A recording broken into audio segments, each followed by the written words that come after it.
Wow. Look at that. Beautiful, ain't it? Oh, God.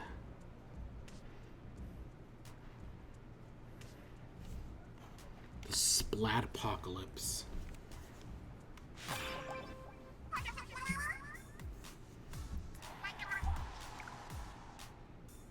Middle of Incopolis. Pick a side. Muscle Forge, okay. Black Belly, I don't think the special shifty stations happens until a while.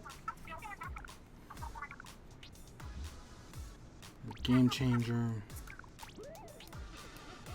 Do I have? I don't think I have that hat. I might have that hat. I don't remember.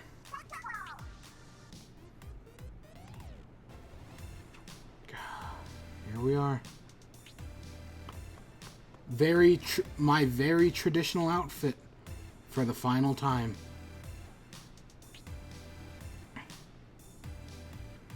Did I? Actually, really curious, real quick. Did I get Yep, I did get these. Oh, so I did get the hat. Okay. I hate that. And, I don't know. I don't care for the ability. Yep, that's my boy outfit. Well, I'm gonna lose the shirt here in a second. Crazy. I'm talking about this like this is the end of the game. I mean, we could still theoretically play it, but... I mean, Splat and Chat started at a Splatfest, so it's going to end at a Splatfest. Not the first one. Technically, I was looking it up because I was curious. It was actually, the first Splatfest I ever did was socks versus, sweaters. But the first one that I consider Splat and Chat was, baseball versus, was it soccer? So side, this was a hard one because this is also while this is Chaos versus Order, this is also the Pearl versus Marina Splatfest, and I don't know and it's kind of like I didn't even notice the sticker. Oh my gosh, these are just I know these are arts from the different sides. This was a hard one for me. I really could not choose. Like, I didn't know which side to pick, but I was leaning more towards Order, so we're doing Order. Based on what I've seen, Chaos does have the popular vote. From what I've seen in, like, hanging around the Discord and whatnot, Chaos seems to be more popular, so I think it's a safe thing to say that Chaos has it. Do they always float in this place? That's new, right? I don't think they've always floated in the sky like that. Neon Gem. Splatoon. We'll look at art at the very end. But God, we've come so far, man. There it is, our very generic-looking guy, one last time. We've got a long ways to go.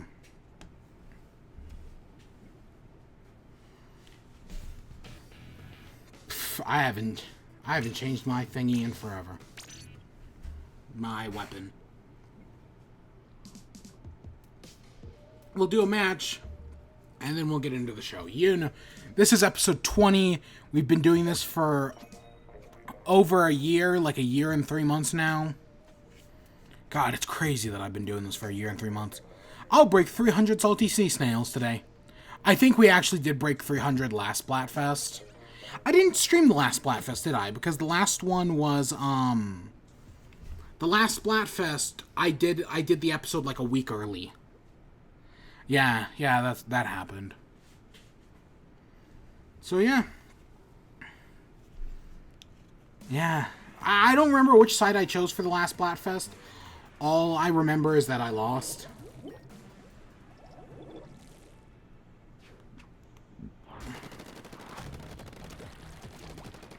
I remember this one. Honestly, they could have just done this Splatfest by recycling all of the, salty sea stations. I know it's shifty stations. God, look at that I like how it's not just normal, like, silver ink. They've actually added some particles to it. Actually, do I recognize this one? I don't remember. No, I don't think I remember. I don't recognize that spinning thing in the middle. This isn't the new one. This isn't the new one, right? God, I don't remember this one at all. Did I miss? Because I know that there were like there's three Splatfests I have not competed in. No, maybe there's two. Two or three that I've just never seen. Could this be one of them? Because this doesn't... I thought this was the one from last time. Originally, I thought this was that very long one. Because there's a really long one. Shifty stations, but this doesn't look to be it. This looks to be different.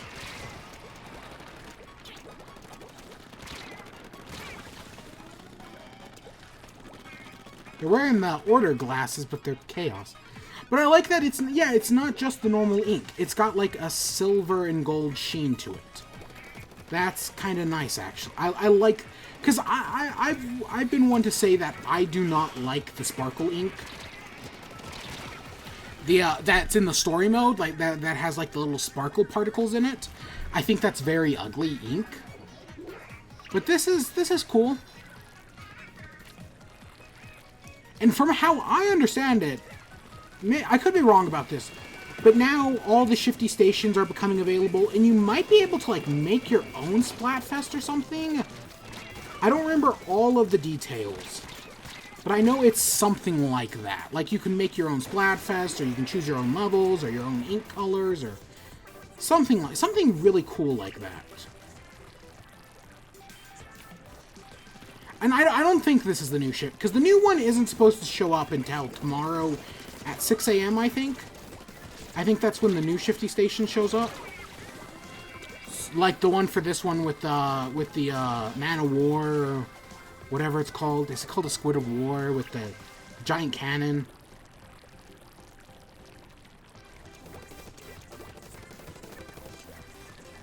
I don't remember. It's...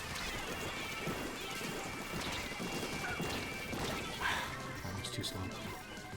I mean, how do you get into that middle? I have no idea how you get into that middle area. I think that was probably the spinner. Yeah, no. It felt like a very small map. You just go down to that little center area and then you fight over there. I never made it over into the enemy team's base or anything. I don't remember. That may have been the last Splatfest. I legitimately don't remember. I think I played in the last Splatfest, didn't I? I'm almost level 45. I'm gonna look it up while I'm right here, and then we'll get into Splat chat.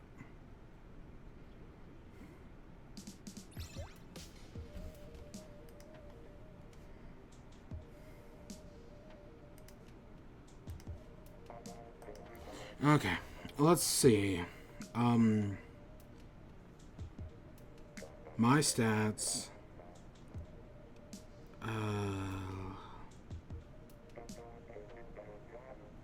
Is it, maybe it's battles? I don't remember. Oh, the last one was Unicorn versus Narwhal, and I did become a king. So yeah, but I did lose that one. I do not remember what the shifty stations for that was.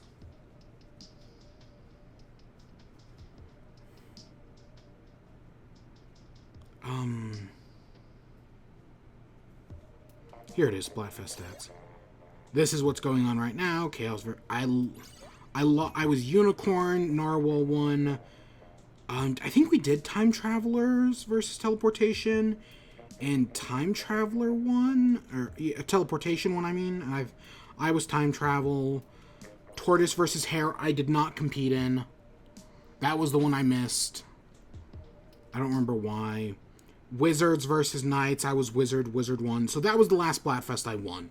Back in March. So can I win the last one? Probably not. So let's actually get into it. So we got a bunch.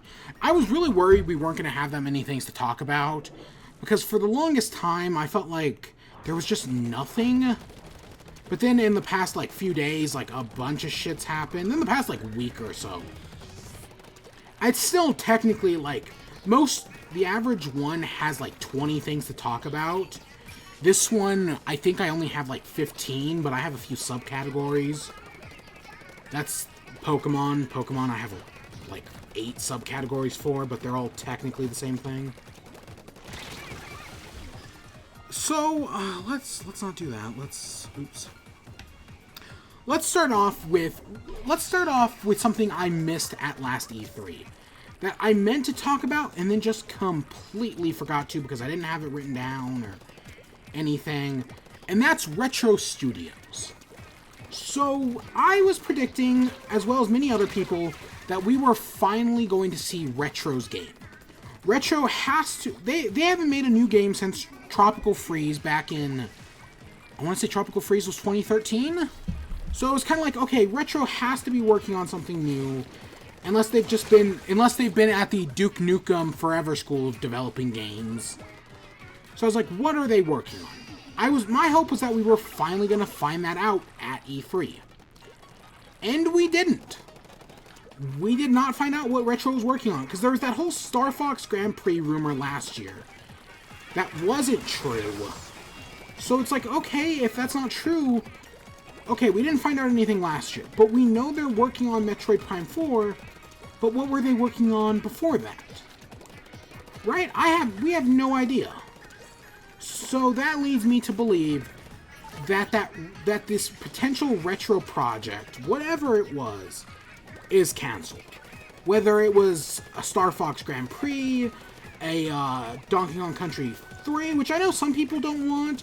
Personally, I'd love a Donkey Kong Country Tropical Freeze is one of the greatest platformers. I'd love another one. But I don't think we're getting that. I don't think we're getting a third one. I want one, but I don't think we are.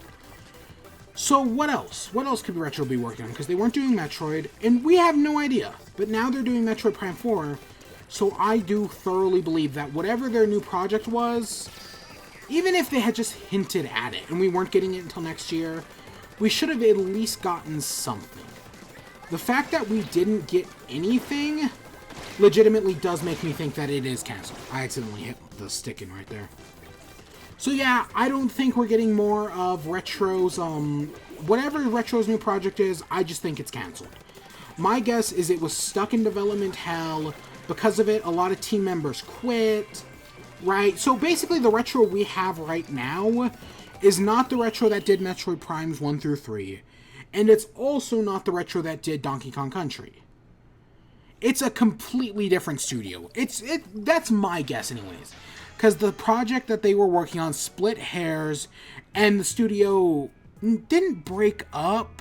I guess it's like breaking up a band, or...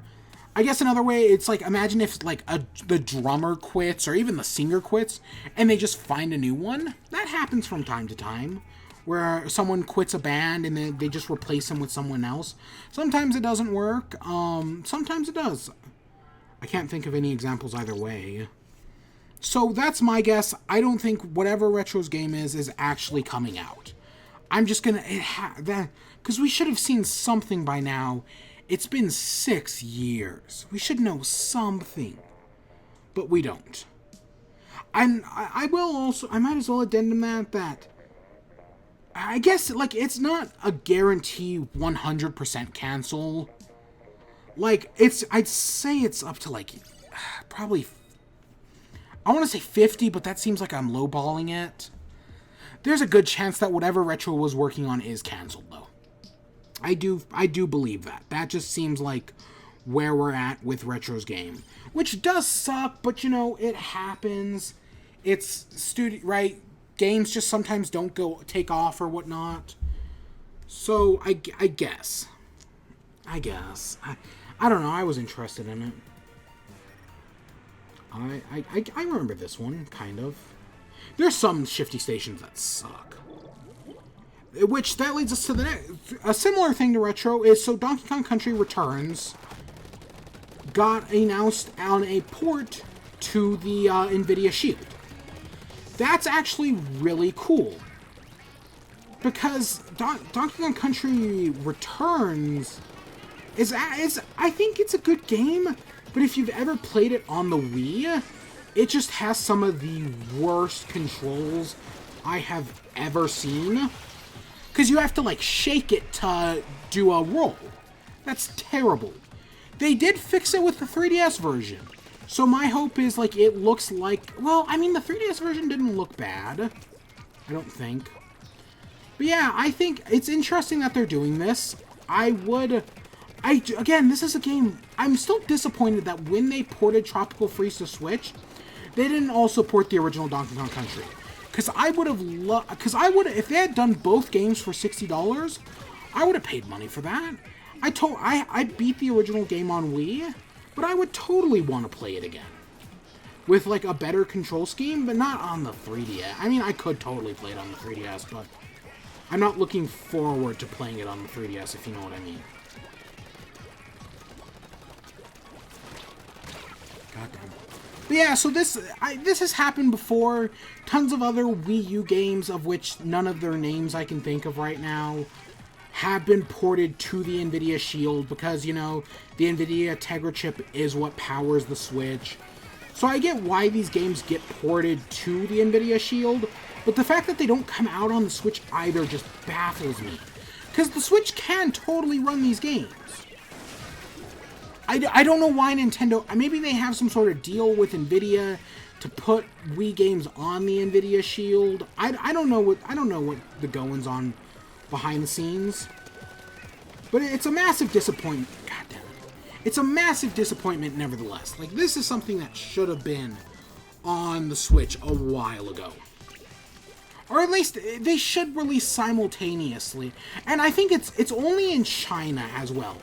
Because Nintendo doesn't actually really have that strong of a foothold in China. Because China is very limiting with what games they bring to the West and whatnot. But the NVIDIA Shield is popular in China, so I think that's...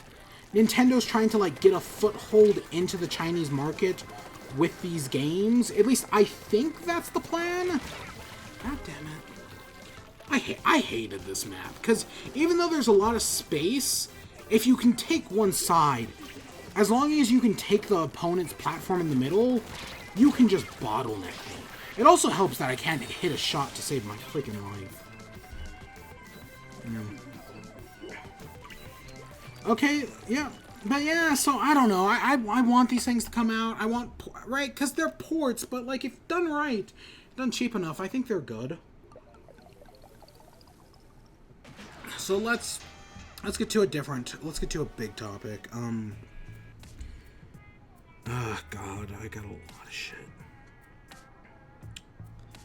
Let's. No, I want to save that one. Let's talk about. Oh God damn it! You know, let's talk about the new Switch models. Sure. Let's talk about those. I want to save that one for the end. So let's start off. About a week ago now, they unveiled the Switch Lite. And, you know, there was a lot of speculation on, like, whether or not this real. And like always, the media will say, oh, hey, a Switch Lite is coming. And then they say it a few more times, and then fans, I used air quotes, are like, oh, shut up, stop talking about it, it's clearly not happening. And then it gets announced anyways. We knew the Switch Lite was coming. Even I'm not a media insider. I knew a Switch Lite was coming, and I totally believe a Switch Pro is coming. Maybe not, definitely not this year. Probably not. I don't think it would be next year. Maybe the year after that, though. Maybe 2021. I could see a Switch Pro. But we got the Switch Lite. So what's different? So instead of being like a console where you can detach the Joy-Cons and all that, the Joy-Cons are fixed to the console. It's also smaller than the Switch, which the scale I saw was you just take, if you have a Switch, just take off one of the Joy-Cons, and that's the size of the Switch Lite. That's very small. But I get it. I also don't mind the name. I will criticize Nintendo profusely for the new Nintendo 3DS. That's one of the worst named products I've ever heard. Even worse, maybe not, it's honestly probably is worse than the Xbone X. But it's bad. The new, they had the opportunity to do it a Super 3DS. I think that would have been a great name. Because it uses Super Nintendo, right? But no, that's not what they did. They called it New 3DS, but I'm getting off track. Lite makes sense. The one thing, though, is... I didn't actually have an original model of the DS. The first model of the DS I had was the DS Lite. Now, if you know, the DS Lite was actually an improvement on the original DS. It improved a bunch of things.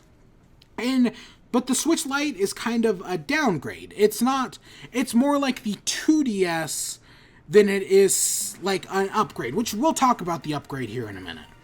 Because that also happened 2 days ago. But yeah, so we got the Switch Lite.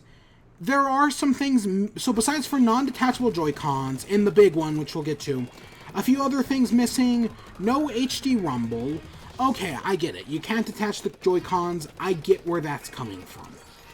You can't, what else was it? The Joy-Cons have no HD rumble, so that makes sense. No IR sensor? Yeah, okay, I guess. I mean, the Joy-Cons are stationary on the console. I have never once... I admittedly don't have Labo, so I've never actually used the IR sensor or 1-2 switch, because who would waste their money on 1-2 switch? Should have been a pack-in game. I mean, even at a pack-in game, it was probably a really sucky one.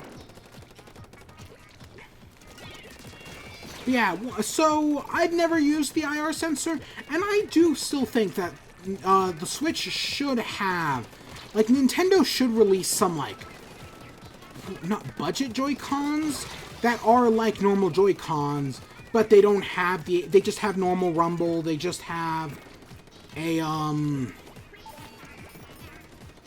they just have a normal rumble, right? Because I'd argue Joy-Cons are a budget, not an elite controller, but a more expensive controller. I mean, they're $80 for two. I get it, but imagine a budget price that gets it down to $60, maybe even cheaper. I'd be totally down for that, especially because my Pro Controller, I have not... So if you saw the last Splat chat, my Pro Controller is broken, which... God, I need to... I'm writing down something right now. Joy-Con drift. Drift. We'll talk about that here in a minute as well, after we talk about the new Switch. But, so...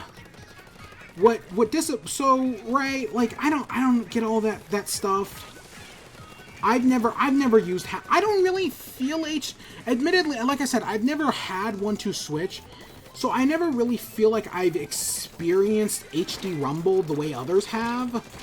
HD rumble has always kind of been underwhelming to me personally. So yeah. But yeah, so, and that's, the only other thing I can think of off the top of my head that it's missing is the Switch has a little daylight sensor to do auto brightness, and the Switch Lite won't do that. It's not a big thing, but it's clearly because the system is smaller, they just didn't put it in to save more space, or to keep down the budget, or something. Right, I get why it's not there. But the big thing that's not there that has everyone super upset, maybe, I legitimately, I've heard some circles are upset about it, but I get why it didn't happen, is that the Switch Lite doesn't have, you can't dock it. So what I'm doing right now where I have it docked to my capture card and then the computer and all that, you couldn't do that. It's a handheld only system. I think that's the right way to go. I do think the system should be a handheld, right? It's for handheld. The one, I compared it to the 2DS, and I think that's a good comparison because it's something you give your kid that you couldn't break. It even looks a little, like the 2DS, it looks a bit more childish, right? The colors are yellow, gray, and blue. It's a shade of blue. Like a teal, maybe? All fine colors. I know some people don't like them because they're not neon, they're a lot more muted. And yeah, I kind of get that. There's also a Pokemon one. The Pokemon one looks super nice. White with red and blue buttons. Oh my gosh, that looks amazing. If they were to just release Joy-Cons of that, I'd totally buy that. But I don't think they are. I don't think they are. But yeah, so I get this system is going to sell like crazy. Because people thought the 2DS was stupid. The 2DS sold like gangbusters. Because it's for kids. Right? I get it. Hey, Eddie's doing good. Eddie's Team Chaos, isn't he? I think he is.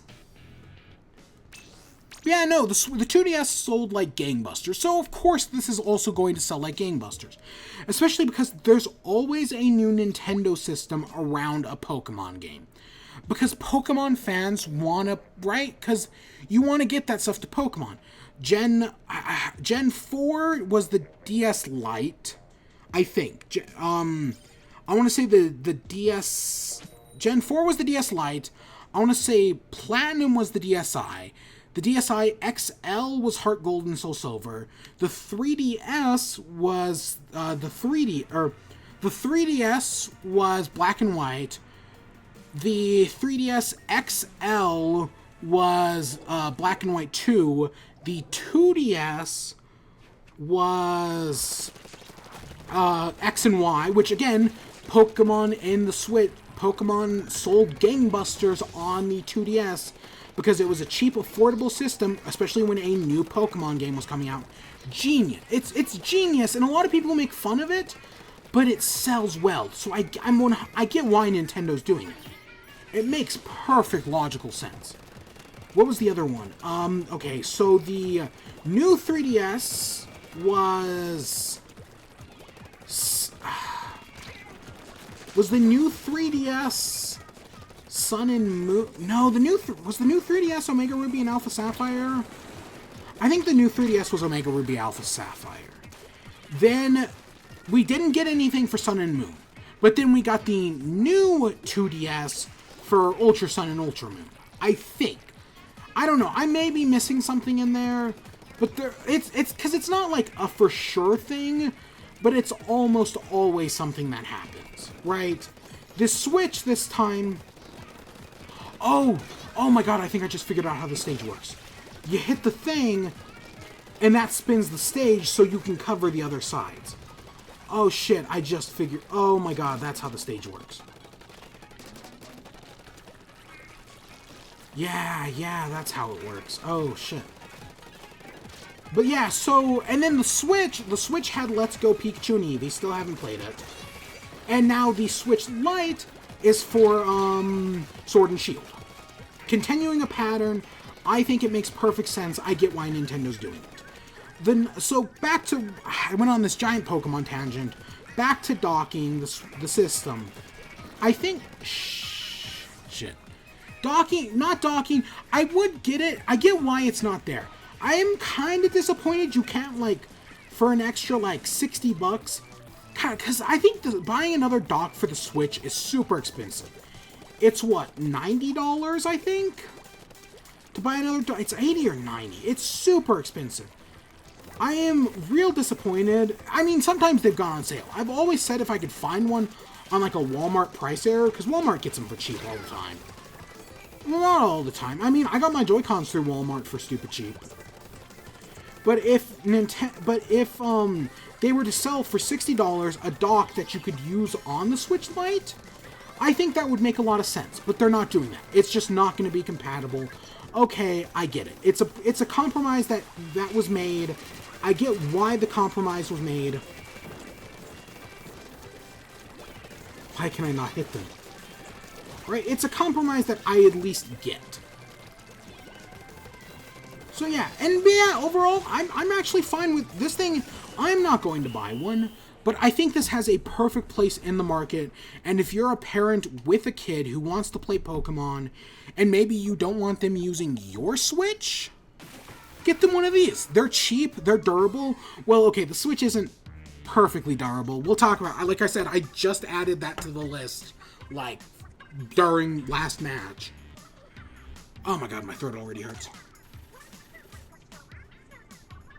Hey, I'm not tired for once. Oh god, my sleep schedule has gone to shit. Hey, and I'm level 45. Yay. God. I'm still a level higher than other people, I know. Not as high as others. Again, I have friends who put over like 300 hours into this game. Eddie. I think Eddie's hit over 300. I think. So Switch Lite. No, we'll talk about that later. Let's talk about... So the next thing is we have a new Switch model. So this got announced 2 days ago. I remember... I hadn't even woken. I hadn't gone to sleep last night.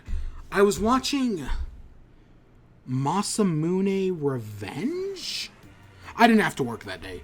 So I think that's what I binged. I was bit all night. I binged Masamune's Revenge. 12 episodes. It was okay. It kind of lost me during the end.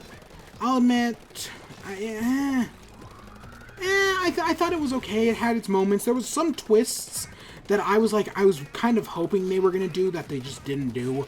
But I'm getting off track. So that morning, it was like, oh yeah, we got a, so there was this rumor that, I mean, we're going to, see, I don't remember all the details. But I guess this is kind of important. Kind of not really important. But we got, so there's this thing, I guess let's call it the Lupin leak, because it was attached to a picture of Lupin.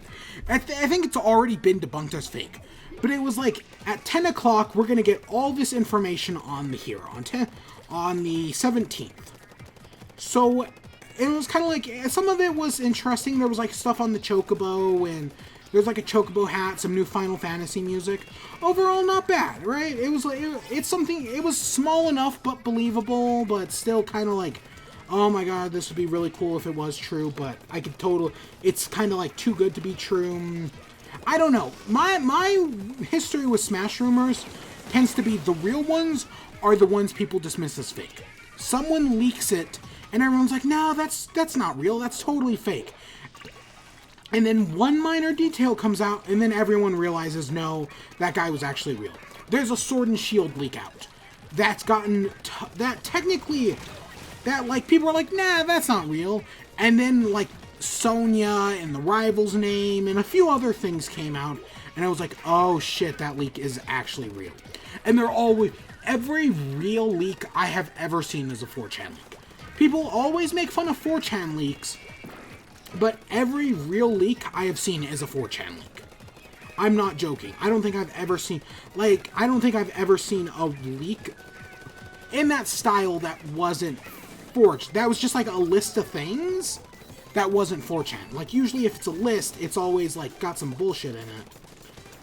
But no, it was a 4chan leak that, yeah. But again, I'm getting off track. But, so it said it was coming out. And then so it said it was coming at 10 o'clock. I don't remember if it said 10 o'clock Eastern or 10 o'clock Pacific. I legitimately don't remember. Again, I only saw it once. I read through it, and then I haven't seen it since. But then at 8 o'clock Eastern time, the new Switch was announced. And it was like, oh, okay. Then an hour later, Luigi's Mansion got a release date, which we'll talk about a little later. Okay. So then it did look like everything was lining up for the leak to be real, for it to be coming at 10 o'clock.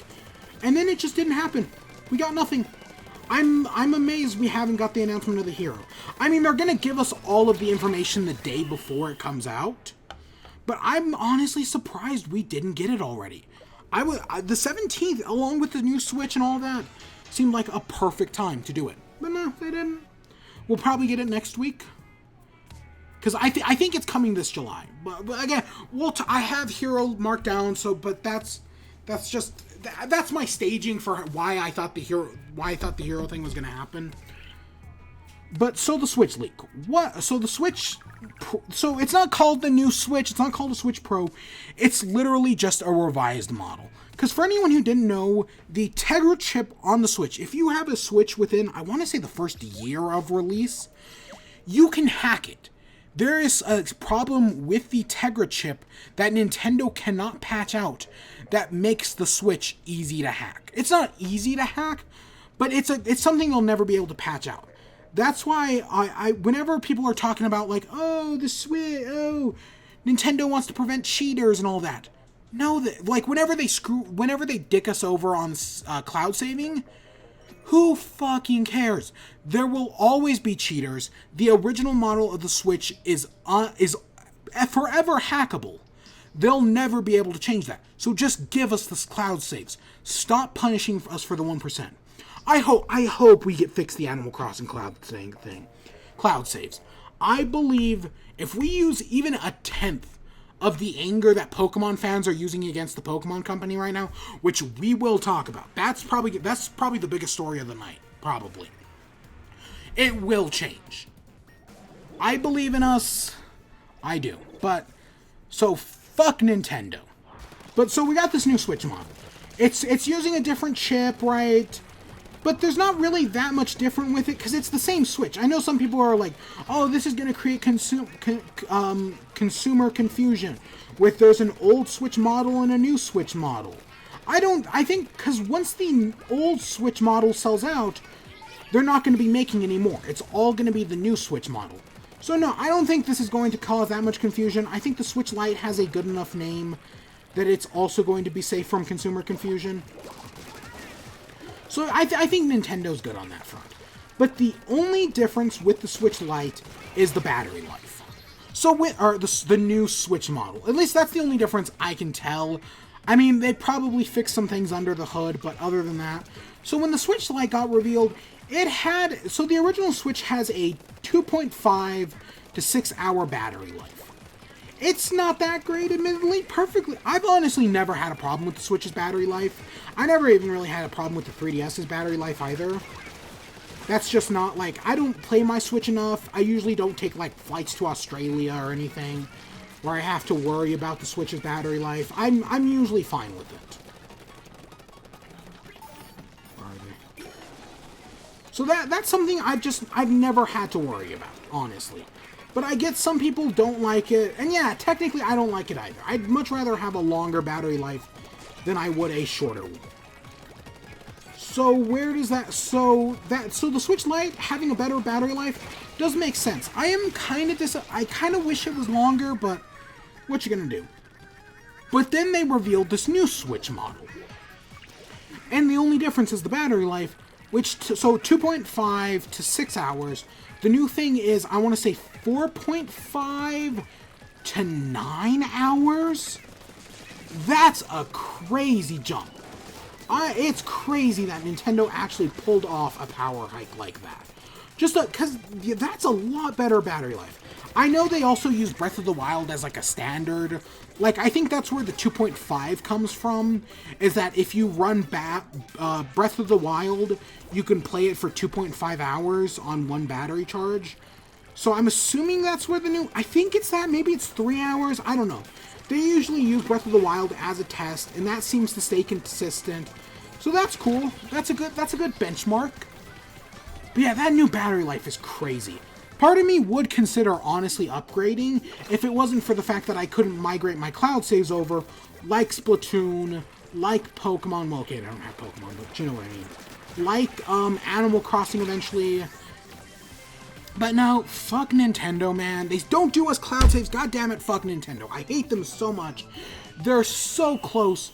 Oh my god, I'm gonna go off on another side I know I'm going off on side tangents a lot here. We totally won that. Look at that center. We nailed that center. Okay, Miyamoto had a quote recently where he was talking about Nintendo Switch Online, and he was like, oh no, Nintendo's actually good at Nintendo Switch Online. The Nintendo Switch Online has 10 million subscribers, so we must be good at online if that many people are subscribing. Fuck off. Yes, I did just tell Miyamoto to fuck off. He's wrong. That's not how this works. Your online is garbage. Mario Maker 2's online with friends is garbage. People are subscribing to it because they don't have a choice. If they want to play Mario Maker, Splatoon, or whatever, or Smash Bros. Online, they need to just subscribe to it. And well, personally, Splatoon has never dropped me mid-game, only ever, like, in lobbies. I don't think I've ever been dropped in-game, only ever, like, sitting here. So I don't really have that many complaints. But no, Miyamoto is 100% wrong. Nintendo is shit out of line. They're still stuck in 1998. They don't get how this works. They take 2 steps forward, 10 steps back. They implement cloud saves, but they don't do jack shit with the cloud saves. All the games that really need them, they don't turn it on because they're afraid that people are going to cheat, but they can't implement a system to fix that cheating, or better yet, every other online game saves data to the cloud. But Nintendo won't do that because they're too cheap, and they're not actually paying for servers. Everything is peer-to-peer. And even like a simple fix, like just off the top of my head, they could restrict it so that while you can upload your cloud save at any point, you can only download it like once a week or once a month. So that way, while people can still cheat, they have to do it a lot more sparingly. A solution that took me literally a second to think of. They aren't fucking clever enough to think of, because they're run by fucking morons who don't understand online. Fuck Nintendo. God, do I hate them. They make the best games in the industry, bar none. But they are run by idiots. Okay, maybe not run by idiots, but they just don't get it, man. Whether that's Nintendo, and I honestly give all of the credit to Nintendo of Japan. I think Nintendo of America, like Doug Bowser, Reggie, people like, they got it. I think they understood the problem. But Nintendo of Japan still calls the shots at the end of the day. And they don't get it. They have never gotten it. But because they make the rules, it's fucking stupid. Oh my god, it infuriates me. I would much rather have people cheat at Splatoon all day long and be able to back up my character than I would than what we have right now. It's fucking annoying. Okay, but I'm going off on a super tangent. Fuck Nintendo. Oh, do we have any fuck Konami news? Fuck Konami as well. God, I'm so mad about the Symphony of the Night thing. I was thinking about that recently. Rondo of Blood, because I was thinking about that. Hint, hint, wink, wink. Maybe not. And God, that still pisses me off. Fuck Konami. Fuck Konami. Fuck Konami. Oh my god, there was a thing where Guillermo del Toro was rumored to be directing... Was it a live-action Hunchback of Notre... No, was it a live-action Pocahontas? There was some website that posted a thing where it's like Guillermo del Toro in talks to direct live-action something. I don't remember what it was. And I was like, oh my god, that sounds amazing. But then Guillermo del Toro confirmed that it's not true, but I want it to be true. It was like Hunchback of Notre Dame or Pocahontas or... No, it was Atlantis. It was the Disney's Atlantis movie that everyone forgets about. Kind of rightfully so. But Guillermo del Toro doing a live act... Because I'm all aboard... I do not like the live action remakes. Beauty and the Beast I thought was okay at the time, but going back and watching the original, it's a joke. Aladdin I did not care for. Lion King I haven't seen, but I can already tell you I do not give a shit about it. Mulan I think could be good. I think Mulan has a chance because Mulan's not really that great in the first place. So doing a live action remake actually gives it like a chance to be good. So I'm all aboard for the Mulan one. And I'm all aboard for Treasure Planet and Atlantis. Even Hunchback. I totally think they could pull off a Hunchback.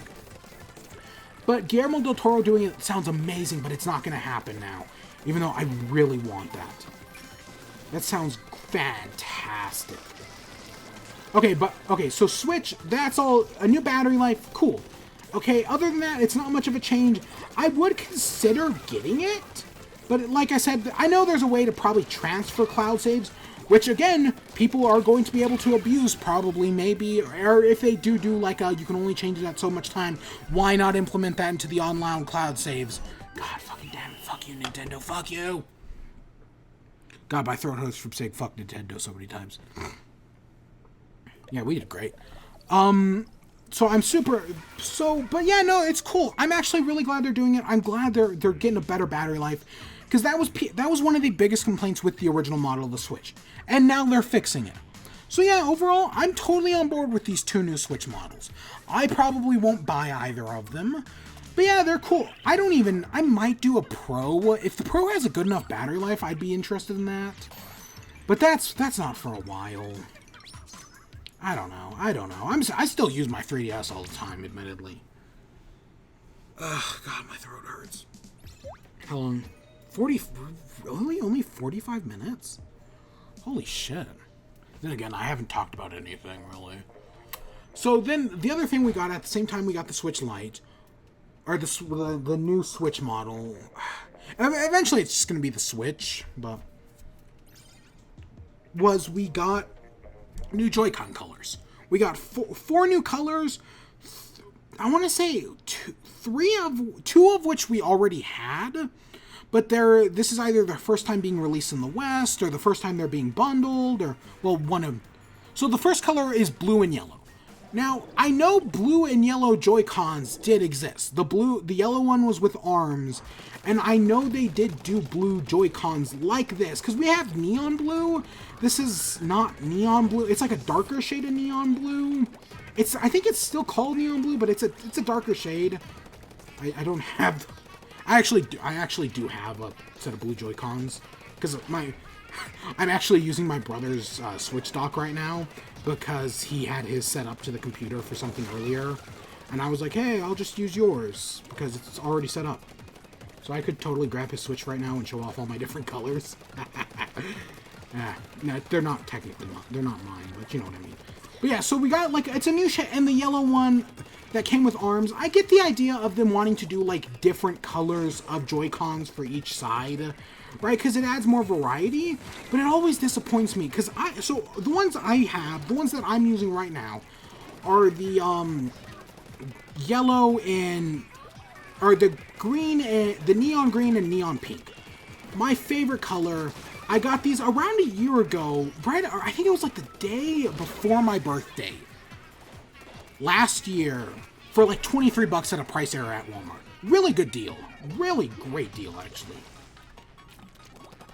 And yeah, I use these things still to this day. We'll talk about Joy-Con drift here in a minute. But yeah, so I get why they're trying to mix colors, but if I had a choice between the pink and green ones I have right now and just pink ones, I choose just pink ones in a heartbeat. I get why they're trying to mix colors, because it makes things look more interesting, and they're picking kind of complementary colors, but these aren't really, they're like, pink and green look, right, I get it. It's Splatoon, Pearl and Marina, and Callie and Marie to that extent wore pink and green. So I get why they did the colors, but But for these new ones, okay, blue and yellow, they kind of complement each other. God, I don't remember color theory enough to tell you off the top of my head. But I know there is some sort of... Because purple and yellow complement each other. And then blue and... Is blue and green complement each other? And then red and orange. Those are... I think that's how complementary colors works off the top of my head. I don't know. There's many different theories to it. There's many different not many different theories, but there's many very different differentiations on how colors work. But then the other one, right? I mean, they look fine enough. I don't know. The blue and yellow ones don't really stand out to me, but they're also not like bad or anything. The other ones are purple and orange, two colors we've never had before. Purple and orange, as anyone can tell you, are some of the ugliest colors out there. It just, so I'm a big Achievement Hunter fan. I talk about this all the time. And the Remy Tim colors are purple and orange. Ugly colors. They do not complement each other at all. I know they're Halloween colors, but they're still not complementary colors. I mean, I think I only like the orange and purple Joy-Cons because they're Remy Tim colors. I literally think that's it. It's for the Remy Tim joke. If it wasn't for that, I would not give a shit about the orange and purple Joy-Cons. But yeah, I get why they're doing it. I get more colors, but like if I could just have purple Joy-Cons, I'd love pure purple Joy-Cons. But the Joy-Cons have a release date of, I want to say October, so I get getting the purple and orange ones for Halloween. That makes sense. I didn't mention it, but I think the Switch Lite has a release date of September 20th, the same day as Link's Awakening, the same day as a bunch of Amiibo. God, I have Amiibo next week. There isn't an Amiibo unboxing up tonight because Amiibos don't come out this week. They come out next week. There's like 3 of them. So that's the only... So normally I like to do Amiibos unboxings with Splat and chats, but there isn't going to be one this week because of that. Because they don't come out until next week. Maybe I'll save them for the next Splatfest. Or whatever. Whatever this show turns into after Splat and chat. Because... Well, it will always keep the in-chat moniker, because the show is in-chat. That's how I have it marked in all of my documents. It's just the prefix changes, which is weird. I explain this every time.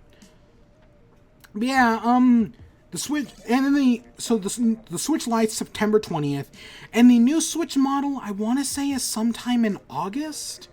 I don't remember when, but I think it's sometime in the middle of August, is when they're going to start putting it out. I actually don't know if we got a concrete release date for either the Joy-Cons or the new Switch model. Yeah. But I guess let's talk about the elephant in the room with Joy-Cons, Joy-Con drifting. I'm going to jinx myself right now. I have never had a problem with Joy-Con drifting. I remember people having a problem with Joy-Con drifting right out of the box. I didn't have that problem. Well, okay, I will kind of add an asterisk to that. Because while playing Overcooked, I played it with my parents and my brother. One of my brothers, anyways. And they sat on the opposite side of the room from where the Switch was. And when they were far enough away from the Switch, my father did experience Joy-Con drifting. But it has never been a problem for me. And it's only him. He's literally the only one that has problems with it. I never have outside of playing with him. So, take that however you want. But yeah, I don't consider myself someone who has problems with Joy-Con drifting. But more and more people are. They do seem to have some sort of faultiness in their product. And yeah, I do get it. I've heard tons of people have it. I have 2 sets of Joy-Cons. Neither one of them have drifting problems. Admittedly, I don't really use the Joy-Cons that much. I mostly use my Pro Controller. But earlier this year, literally not the last Splat in Chat, but the one before that, I think it was Minecraft in Chat, episode 18, I had a problem with my Pro Controller. My Pro Controller, when I hit the up arrow, or when I hit up on the joystick, it doesn't go up. For some reason, the sensor that detects forward movement doesn't work on my Pro Controller anymore. I mean, it does, but it's just very bad. Like, it's very inaccurate, it's impossible to sprint, sometimes you'll just stop mid-movement. I haven't used the Pro Controller in over 2 weeks. I've just kind of been avoiding it and mostly playing with the Joy-Cons. I've been trying to leave it on in the background to slowly, like, deplete its battery. And it took me forever to deplete the Pro Controller's battery just leaving it there. I think I finally got it depleted, like 2-3 days ago. So now I'm going to fully charge it up, see if that fixes it. I doubt it will, but we'll see. We'll see if it does. I doubt it. But yeah, so I've never had Joy-Con drifting problems, but I do have a problem with the Pro Controller. And that does suck, because I hate that I have a problem with the Pro Controller. I wish I didn't. I wish I could say that, oh yeah. But so as part of the Joy-Con drift thing, what's happened is someone's filed a class action lawsuit against Nintendo for false advertising with Joy-Con drift and all that. Yes, okay, I don't know how far this lawsuit could actually go, but I understand why people filed it. I know it is becoming a bigger and bigger problem as time goes on. I get why this lawsuit happened. And if my Pro Controllers do start drifting all of a sudden, if I can get something out of it, good. If this lawsuit prevents future people who buy Joy-Cons or buy new colors or whatever from having their Joy-Cons fixed, if they fix this problem, what worries me is in the Lite, when you can't change Joy-Cons, what happens if you get a drift in your Joy-Con on the Lite? That's terrible. And because what happens is the resting state becomes like resynced slightly to the left, and there's nothing you can do to fix it. I don't. We'll see. Am I out of water? I'm almost out of water. I got a bunch of things to mark down. But yeah, so I hope they fix it. If future people don't have to deal with Joy-Con drift, that's cool. Let me see real quick. I might. I'll brag real quick. I'm gonna go get some more water here in a second. But let's see, where is it? Oh god, my hair's a mess. So I've got the ones that came with the console, still perfectly fine. I admittedly probably have used these the least, but these still work perfectly fine. Now, my Wii U gamepad did have drift problems. If you've ever seen me use it, I have seen drift problems with, like, where, like, the stick just keeps, like, moving in circles, and I have to, like, click it in to get it to stop doing that. And both sticks have some sort of problem. It's really weird. Oops. Let's just throw these back on the I have these charging on the console right now. And then I have the ones I'm currently using, the purple, pink and green. Love these things. I think they look nice. Again, I prefer just to have pure pink. But I know what you're going to do. And then, again, this isn't mine. Oh, shoot.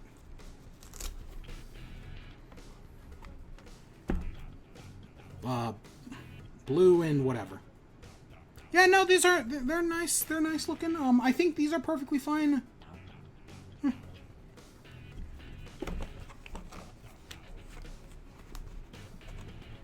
Yeah, it's really cool. My brother's finally got into Mario Maker. I'm super excited for him. Yeah. Yeah, so that's that's the spoiler tag. So for someone with 3 pairs of Joy-Cons, 3 pairs, I haven't heard him complain about drift. That's just why I'm bringing him up. Yeah, I haven't had any problems. If they do, though, of course I will tell you, because fuck Nintendo. God, I need to... Remember, companies don't owe you shit, and you don't owe company shit. They will always prefer money over whatever. We'll talk about this again later. We wait until we get to Pokemon Company. Oh boy, can you wait. Oh, I've got some things to say, but I'm gonna go get some more water, maybe a bug. I'll be back in like a minute, maybe 2.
Okay, let me make sure the microphone is actually on for once in my cotton picking life.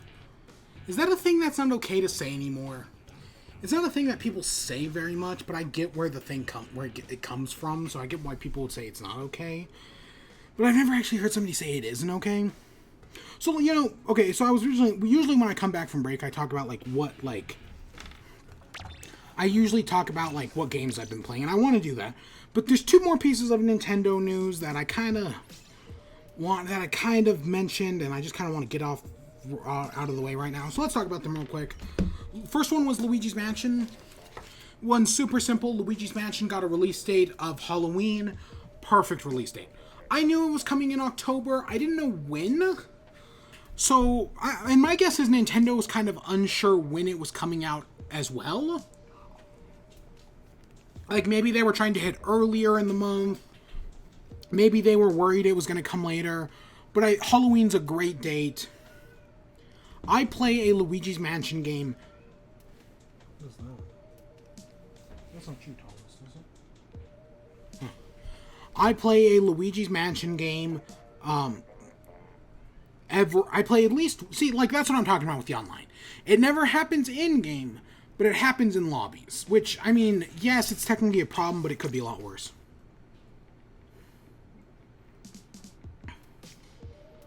So, yeah. We got the release date's Halloween, October 31st. Great release date. Yeah, no, I'm super interested. I play a Luigi's Mansion game every year. Admittedly, some years I didn't, because I didn't always own a GameCube. So some years I admittedly watched somebody else play it, Chugga Conroy or anybody else. This year I was considering picking up the 3DS version for like $20 and trying to do like a playthrough of it on the 3DS, because I didn't pick up the 3DS version, and I know the GameCube version's probably superior. Definitely is. Yeah, I'm one of the people who actually likes the 3DS version. That's why I say I play some sort of Luigi's Mansion every year, on or around Halloween. Because, like, Luigi's Mansion 2 definitely takes a lot longer to beat than the first one did. But yeah, I've watched Chugga Conroy do them both. Well, one year I actually watched him play it early in October. No, I actually watched Chugga Conroy play it when he was doing his Let's Play, and then it just made me want to play the game, so I sat down and played the game. But yeah, no, I love me some Luigi's Mansion, so I'm super excited for a new game. And I think Halloween's a perfect release date.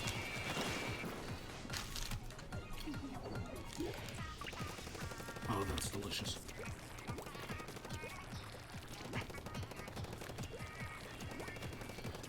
So yeah, I great release date. Super excited for that.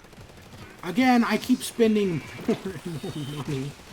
God, I've got so much stuff on September 20th. It's not even funny. Is that a kitty? Is that what that is? Thomas, is that a kitty? Is that what's making that sound?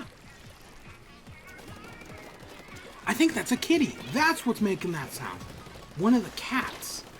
I was wondering, I kept hearing something and I was like, what? It's definitely not picking up on the microphone. It almost never does. It's a kitty. Oh my god, they've got almost all of that.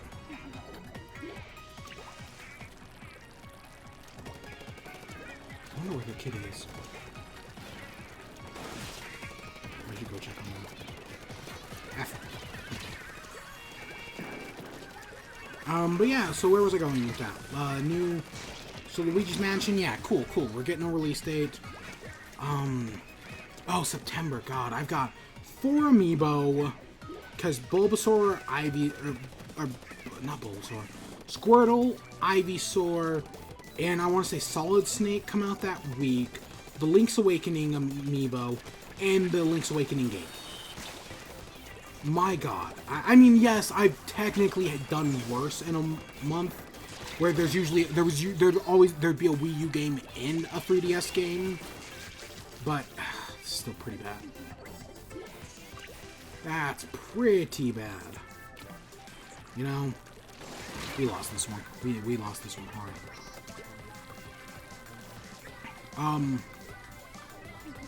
Yeah, so God. And then the other thing I want to talk about real quick was the hero. I 100% believe the hero is coming out this month. There was this picture going around comparing the hero's moveset to other characters. Fuck that picture, man. Because it's general. It's saying like, oh, look at all these things the hero does that other characters can do. That's some of it. Some of it he's right on. Others of it, not so much. And the other big problem is that it's all. Those are all like it's like 10 different characters. The hero is just one.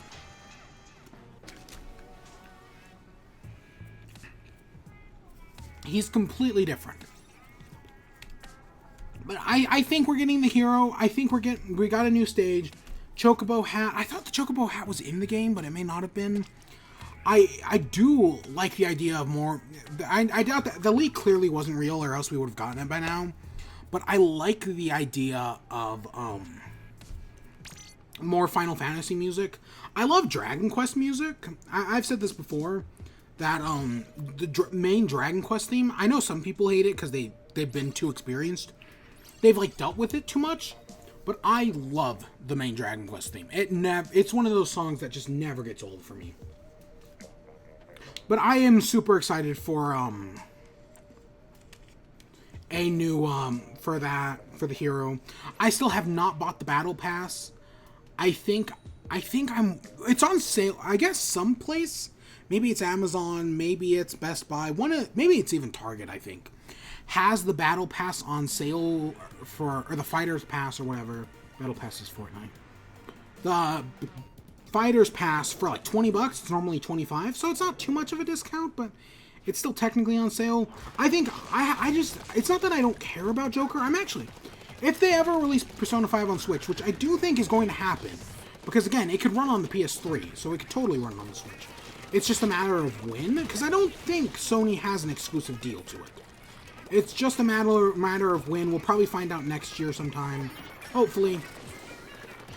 But yeah, if it ever does, I'll pick up Persona 5. But yeah, it's just Joker isn't doing enough for me. Hero doesn't do enough for me either. I mean, they're still interesting, but I do, however, I've been thinking about it a lot. I do really want to play Dragon Quest XI. I think that's also got a September... That's like September 29th, as I want to say the release date for Dragon Quest XI's. And I'm actually the more I think, even though I don't like RPGs, one of my favorite RPGs is Dragon Quest IX. I love Dragon Quest IX. I admittedly only remember like the first like half of the main story mode. I did like none of the post-game stuff. But I loved Dragon Quest IX. I kind of want to replay it again, but I don't have the time. But I am super interested in playing 11S. I don't know, there's just something about it that just seems nice, and I'd be totally interested in playing it again. It's just a matter of when can I do it. But yeah, I think the hero is coming like later this month.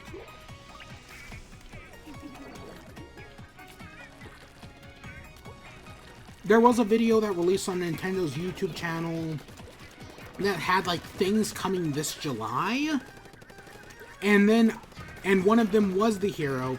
And while they did eventually change it to things coming this summer, I still think we're getting the hero this month. It makes sense, right? The hero I think it's coming before the end of the month. Which the month ends next week. God, it's gone by so fast.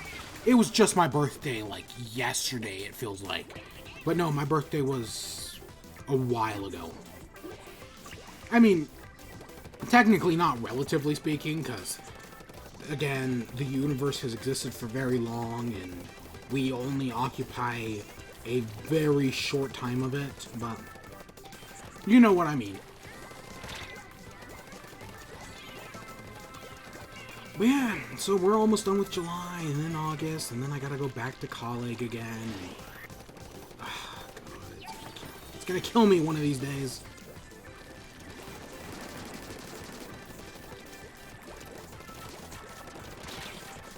God damn it. But yeah, that's the hero. I think it's totally happening. It's later this month. And I think it has the hero has a really good moveset for like all those. Ooh, I just hit the switch with my water. I didn't get water on it. You know what I mean. I think the hero... Wow, that was closer than I thought. The hero has a really interesting moveset.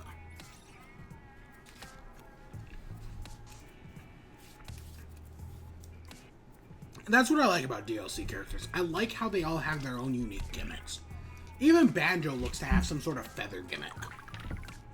We don't know how it works, but it looks to have something like that. And yeah, so let's talk about what I've been playing personally. You know, like every other gaming podcast does. I only got two things. I didn't even play Crash Team Racing. Did I talk about that? I picked up Crash Team Racing. I was like, oh yeah, no, I'm good at I'm good at Mario Kart. Like, I'm suck off the devil levels of good at Mario Kart. If you get the reference, good for you. If you don't, that must be really confusing. And yeah, I don't blame you. But yeah, no, I'm usually really good at Mario Kart. Crash Team Racing just destroyed me. I could not figure it out. And I've been too busy to play it. I've been doing other things. I've been putting a lot of time into Mario Maker. So yeah.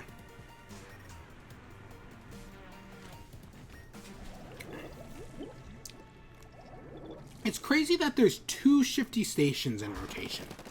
Like, I would assume that every time shifty stations came up, it would just pick one of them at random. But no, it actually just has 2 in rotation. It has this one and the one with the rising and falling platforms, which can either be really good or really bad. This one can also be really good or really bad.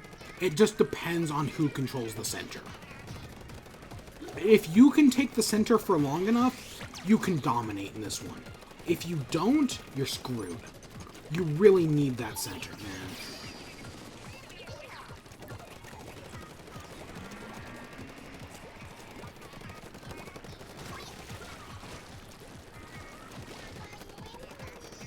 Yeah, so yeah, I've been playing Mario Maker. I've probably put 50 hours into it, which I know isn't much, but hey, our time is limited.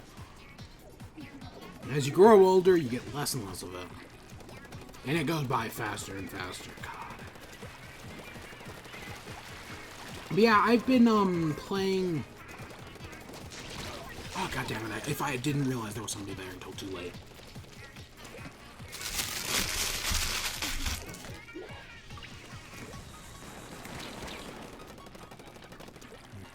So yeah, the, Mario Maker, I meant to bring up, like, my level code and all that jazz. I don't actually know it. Because I've made, I like 10, maybe even 11 levels at right now. Admittedly, 3 of them are all just, like, the same idea with, like, a different gimmick. I'm like Scott Cawthon. Scott Cawthon? Whatever. But yeah, there's one shooting Gallooms that I made the original, and I was like, oh, I'll make another one, and it's gonna be harder. But I was like, oh, I've already got it all set up. I'll just change, like, the style around. I changed it from, like, desert to snowy, but it won't let you upload an already existing, like, a copy of a level you already made. So I had to remake it all from scratch, and it broke my heart. God, what a pain in the ass.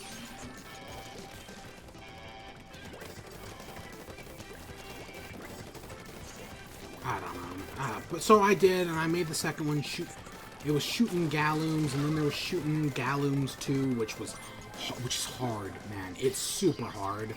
And then I made the third one, which is technically I think it's like in the middle, right? It's not as easy as the first, but it's not as hard as the second. But if the user interface is shown me, or the people playing it, a lot of people seem to think it's harder than the first 2. I don't know. I mean, it kind of is. Kind of isn't. It's complicated. But yeah, those levels have been doing good. I mean, I made Operation, which was a fine level. It was fine. It's probably my most popular. I was watching some video on YouTube, and I had the idea to create Downwell in Mario Maker. And I was like, oh, this will work great. I made the level, I uploaded it, and then like 2 hours later, I went on Reddit. Somebody else had also made Downwell in Mario Maker, and their level was like 1,000 times better than mine. Broke my heart. Because my Downwell level is very simplistic, and it's shite. Theirs was really good and worked really well. I admittedly never played it, but like, you could definitely tell they put a lot more time into it than I did.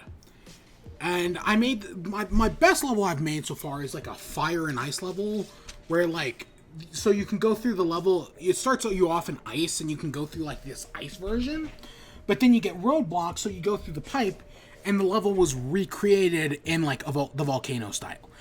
It's probably my hardest level. The final jump, I kind of like, a lot of people just cannot kill the final boss because I put a munchkin on its head, and there's question marks hidden throughout the map. I shouldn't have made them hidden. That was my biggest mistake. And I understand that now. Like, that's a change I'll make for future episodes. Or for future levels. But yeah, those are just 2 levels I made. But that's probably the actual, like, best one. It had the most detail. I put the most time into it. I did a track one on ice that I thought was good, but like nobody's played it. I did a bullet one that I also thought, like, it's very simplistic, but it works. It's a very traditional Mario level. Nobody's played it. Like, though, that's what's killing me, is that, no, like, I get, like, because they're not even that, at least I don't think those 2 levels are that hard. Well, I mean, the track one's harder than the other one, but the bullet one. But then I do the shooting Goomba one, and boom, it does well for me. And again, I'm not very popular in Mario Maker. I don't have a YouTube following that'll, or a YouTube or Twitch following that'll get me all the likes and whatnot. That'll get people to play my levels. Yeah, what you gonna do? You hope and pray for success, and then never find it. Story of my YouTube career. I still try though. And then my brother got into it, and he was like, oh, he played a speedrun level. A 20-second speedrun, and he was like, oh, I'll make my own. And then on his, like, 3rd day of working on it, I was like, oh, I can make a 10-second speedrun level, and the time it'll take you to finish your 20-second one. I did. It's a very simple 10-second speedrun level. Again, I only had 10 seconds.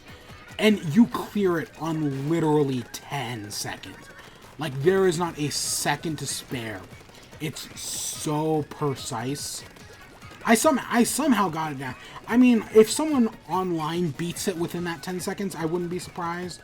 Beats it at like 9.7 or something, I wouldn't be surprised. But right now, it's perfect 10. And that's it. That's all the levels. My brother finished his level. Again, if I could, I'd show it to you.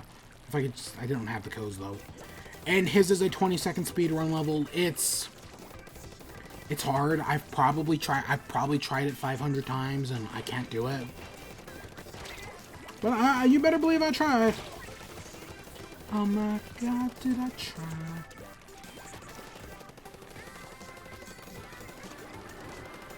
Yeah, so yeah, I've been playing a lot of Mario Maker, man. I love it.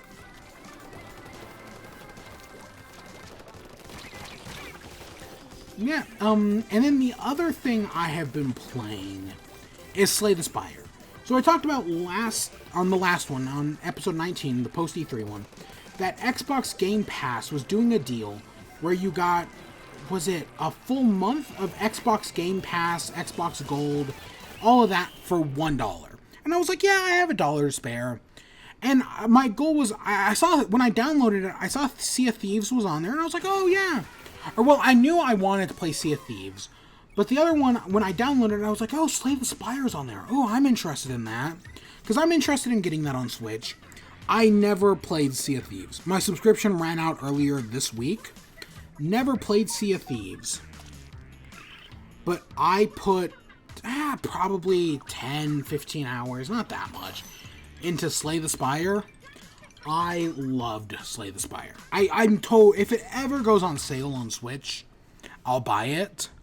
But even within the first day and 5 hours of playing it, just unlocking all the characters, I feel like I got my Xbox Game Pass money worth. It was so much fun. I loved Slay the Spire. It was great. I'm not good at it. I made it to the second boss a few times, but that was it. I was not very good at it at all. I got tanked by some lead enemies more times than I'd like to admit. sometimes I was trying to get synergies working. Like, I had one that, like, I upgraded the body slam card where it does 1 damage for every 1 point of defense.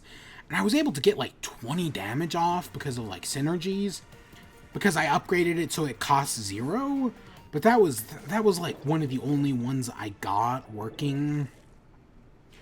There's this orb guy, and I had some ideas for him.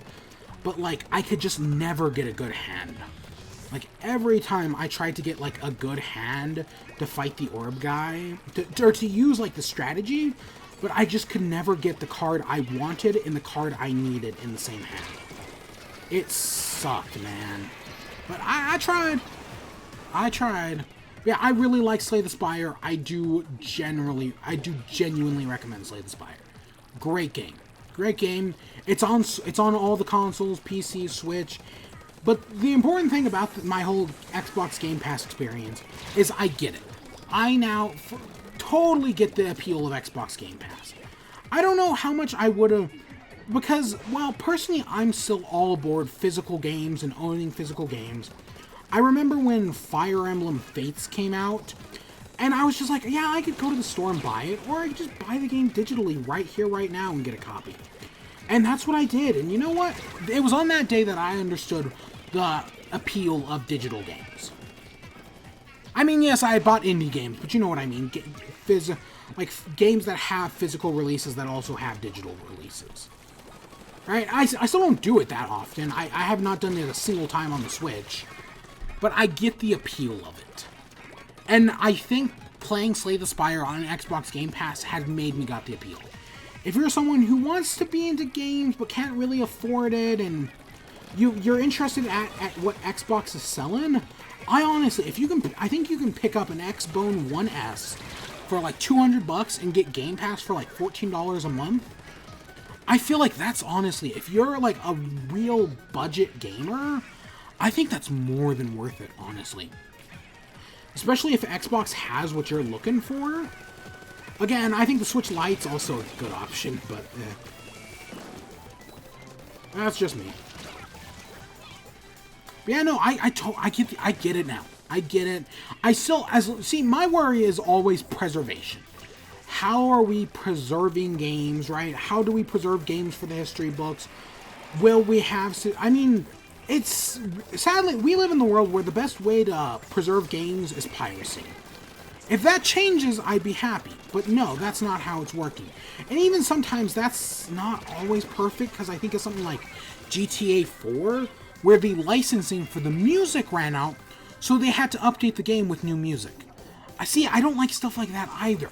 Once it's in there, and that's the culture of updating games. Like, it would suck if I booted up Vice City, my favorite GTA game, and all of a sudden it didn't have any of the 80s synth score that I love. That would suck.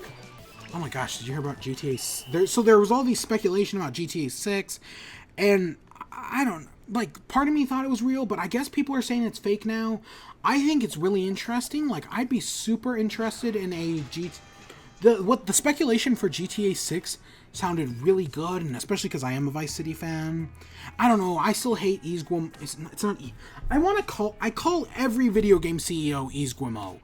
Not Randy Pitchford. Do I have Randy Pitchford on this list? Is that? No, I have Sean Murray on the list. But yeah, whoever's the CEO of 2K is a money-grubbing bastard, as are most video game CEOs. Most, not all, of AAA companies, anyways. But yeah, I don't know. 2K is a money-grubbing company, but Rockstar isn't, so it's really complicated. Oh my god, Bethesda's turning into it. Pokemon Company might become one of these days. We'll talk about that. That's the big story that I keep building up, because I have a lot of thoughts on that. But yeah, that's all I've been playing. Other than that, I've been watching a bunch of anime.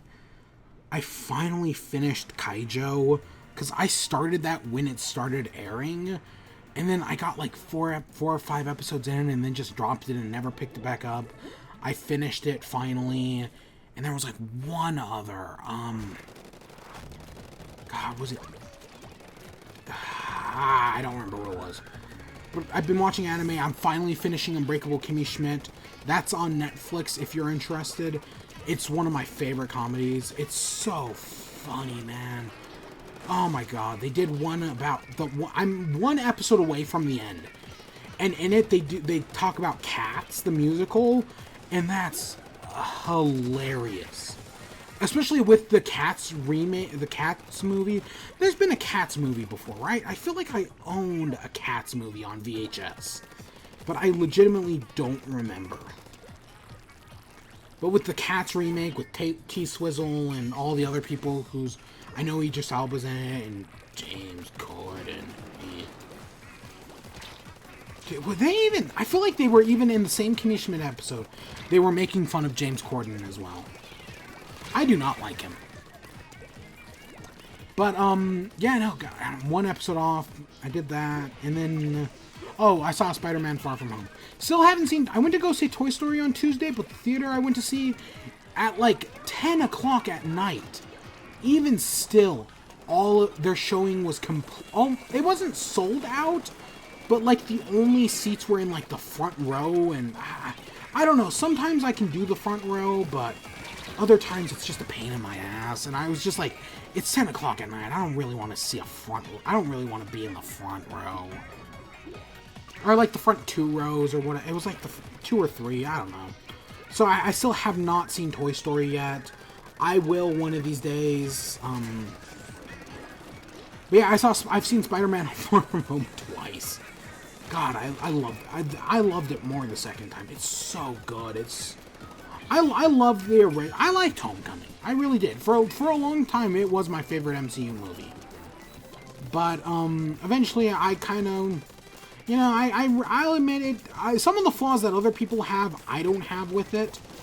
Some of the flaws, right? So I didn't say. I don't know if that's nitpicking or not, or if that's just like actual like maybe it's just because I'm not that big of like a Spider-Man fan. Like, I don't read the comics. Maybe that's what I mean by when I say that. I do want to play Spider-Man on PS4, really bad. Yeah, so I saw Spider-Man again. Really love it. Love Mysterio. Jake Gyllenhaal does a great job. Oh my god, great. I love Far From Home, man. And yeah, I mean, there's probably something. There's always something I'm overlooking. But I think that more or less gets at the heart of it. I should have been airing that pyramid. Which, you know, speaking of the MCU, let's transition that into what happened literally this morning. So, Comic-Con's going on right now, and I guess at Comic-Con they did a panel about the Square Enix Avengers game. And during that panel, they showed off gameplay and all that. Presumably, it's just the same thing they showed off at E3. But someone snuck a camera in and actually recorded gameplay. So now we actually get to see what the game looks like. And from what I heard back at E3, I talked about this last month with Greg Miller. We're talking, not with Greg Miller, but about Greg Miller's experience and all that. I did not mean to hit that. I said, from what I had heard, people found it underwhelming. And yeah, I kind of get that, because clearly all they've shown us is like the opening moment that's supposed to get you it allows you to play as each of the characters, and it's supposed to get you excited for the game, which is cool and all that, but it's kind of underwhelming, so I kind of get where people are coming from, and I don't know why they didn't show off gameplay at E3. This is perfectly serviceable gameplay to see. They could have totally shown this off at E3 instead of showing us the same cutscene twice. I get where they were going, because a lot of people are like, oh, these are the fake Avengers, right? Nolan North, the other three guys and one girl whose names I'm forgetting. Because they're just MCU lookalikes, right? They're the fake MCU Avengers. I get that complaint, but at the same time, I think they're doing a fine job. They're trying to be similar to the MCU, but they're also trying to make it their own thing. And I mean, all of them, at least the ones I had heard of. Is Troy Baker one of them? Is that? I don't know. All of them I had heard of do have a good track record, so I'm sure they'll do fine at it. People just keep shitting on them, though, and I don't know why. Like, I think they'll do a fine job. I get it. It's not the MCU, but you know how much Robert Downey Jr. gets paid to be in Avengers Endgame? And now they're gonna pay just to use his likeness? No, that's not gonna happen. No, it's Nolan North who's doing Iron Man, right? And he's a fine choice. He's done good stuff. I'm fine with all the actors who are doing it, really. Yeah, so but yeah, I don't know why they didn't show this off at E3. It's perfectly serviceable. They did, after the leak, after all this footage got out, they did say that, they are going to be officially shown, like, basically we're going to see what we just saw again at, this is just what I'm implying from what they said on, like, Twitter, that, they're going to show it all at Gamescom, which is August 24th or 26th, I don't remember. So we're probably going to see this again, but we're actually going to get, like, good footage instead of potato cam. So yeah, that'll come, again, I don't know why they didn't just show it at E3. It's not that special. Like, there's stuff I've heard about Cyberpunk that I won't believe until I see, but I get why they're holding that one close to the chest. I kind of wish they'd hold that a little farther away from the chest as well. But this, I know it comes out like a month later, but this one they just, like, we've seen or heard people talk about Cyberpunk gameplay. That one I kind of get, but we do need gameplay of this. Really, for coming out so soon, I don't get it. I don't get why they didn't show this off at E3. It's not that special. They think it's bigger than it is, and it's not. I mean, it's fine, but it's nothing. It's nothing special. Come on.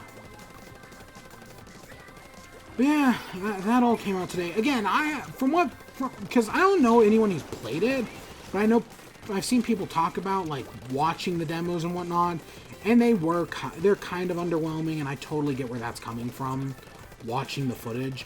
I don't think it's that bad, but I also don't think it's that great, especially because I think once the game, like, opens up after this scene, it's gonna get a lot more interesting, but that just hasn't happened yet, you know? Like, we don't know, like, this is all cinematic stuff. We don't know what comes after that. There is a lot of speculation that the girl talking in the trailer is Camilla Khan, and even in the footage, you see, like, a girl fall onto, like, a grate with blue smoke, and that's kind of how Camilla Khan's origin happened with the Inhumans and whatnot. I am totally on board with Camilla Khan. I hope they announce that she's getting an MCU movie sooner rather than later, because I really want that. I've read some of her comic, not all of it. I fell off right around Civil War 2. But I liked her book. I totally get it. And I'm always down to get back into it if I ever really care enough through Comixology or one of those. I don't know. I don't really read that many comics. But I'm totally on board with her in this.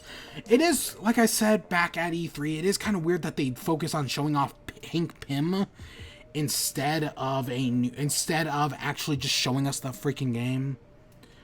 Also, it does disappoint me that it was confirmed that this game is going to have microtransactions, because of course it is. That kills a lot of my excitement for this.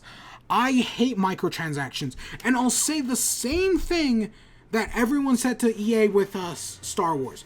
How is it that you don't expect a Star Wars game to make bank? How do we not expect an Avengers game, where Avengers is one of the biggest movies, to not make bank? No, you don't need microtransactions, but you're going to do them because you know this game's going to be big, and you can sell microtransactions to people. And god damn it, I hope, as sad as it is, I'm just so tired of all the microtransactions. This bubble's gonna pop sooner or later. Companies are just not going to be able to make a profit off of microtransactions, or their share, no matter how much money they make, their investors will never be happy, and eventually, like, one of the companies, probably EA, is going to fall through, lose it all, and then boom, that's going to start a chain reaction that, hey, microtransactions and all this stuff isn't working. It's gonna kick off with mobile game developers first, mind you. God damn it, they just keep getting worse and worse. There was that report out of the BBC of someone spending over $3,000 on a game. It's terrible. God, I may say fuck Nintendo, but they at least don't do any of this bullshit. I mean, in their mobile games, oh god, Dr. Mario World, I didn't even talk about that, god. I played a little bit of it. I've played, like, maybe the first, like, 80 levels or so. Not that much at all. You know, it's interesting, because I was worried, because, like, everyone's like, oh, it's just Candy Crush again. But then you actually play it, and there's not actually, like, I never ran out of hearts. Like, I never needed to, like, because it takes 30 minutes to regain hearts, which is crazy. That's far too long. It should be 10 minutes to regain a heart, not freaking 30. But on top of that, I never actually had to wait that 30 minutes. I don't think I ever got below, like, 3 hearts. Because every time you beat a level, it gave you another heart. That may stop at some point, but I never got to a point when it did. Again, that's just my experience with the game so far, 80-something levels in. I don't know. And yeah, that's... So yeah, just God, I'm so done with microtransactions. I just want to buy a game, get a full experience. It used to be everything, because you couldn't do microtransactions. And then the, was it the 7th generation of consoles? Xbox 360, Wii, and PS3 happened. And it just got worse with the PS4 and the 8th generation. I'm so tired of it.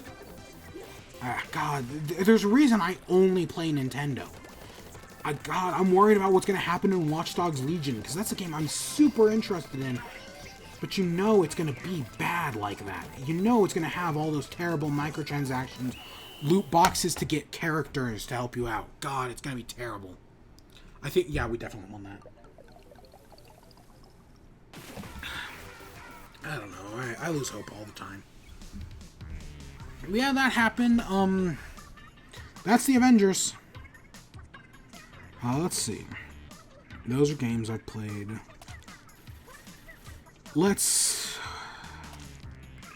I got a few pieces of random news, and then we'll get back into the Pokemon. Then we'll end it off with Pokemon. So Nintendo Land.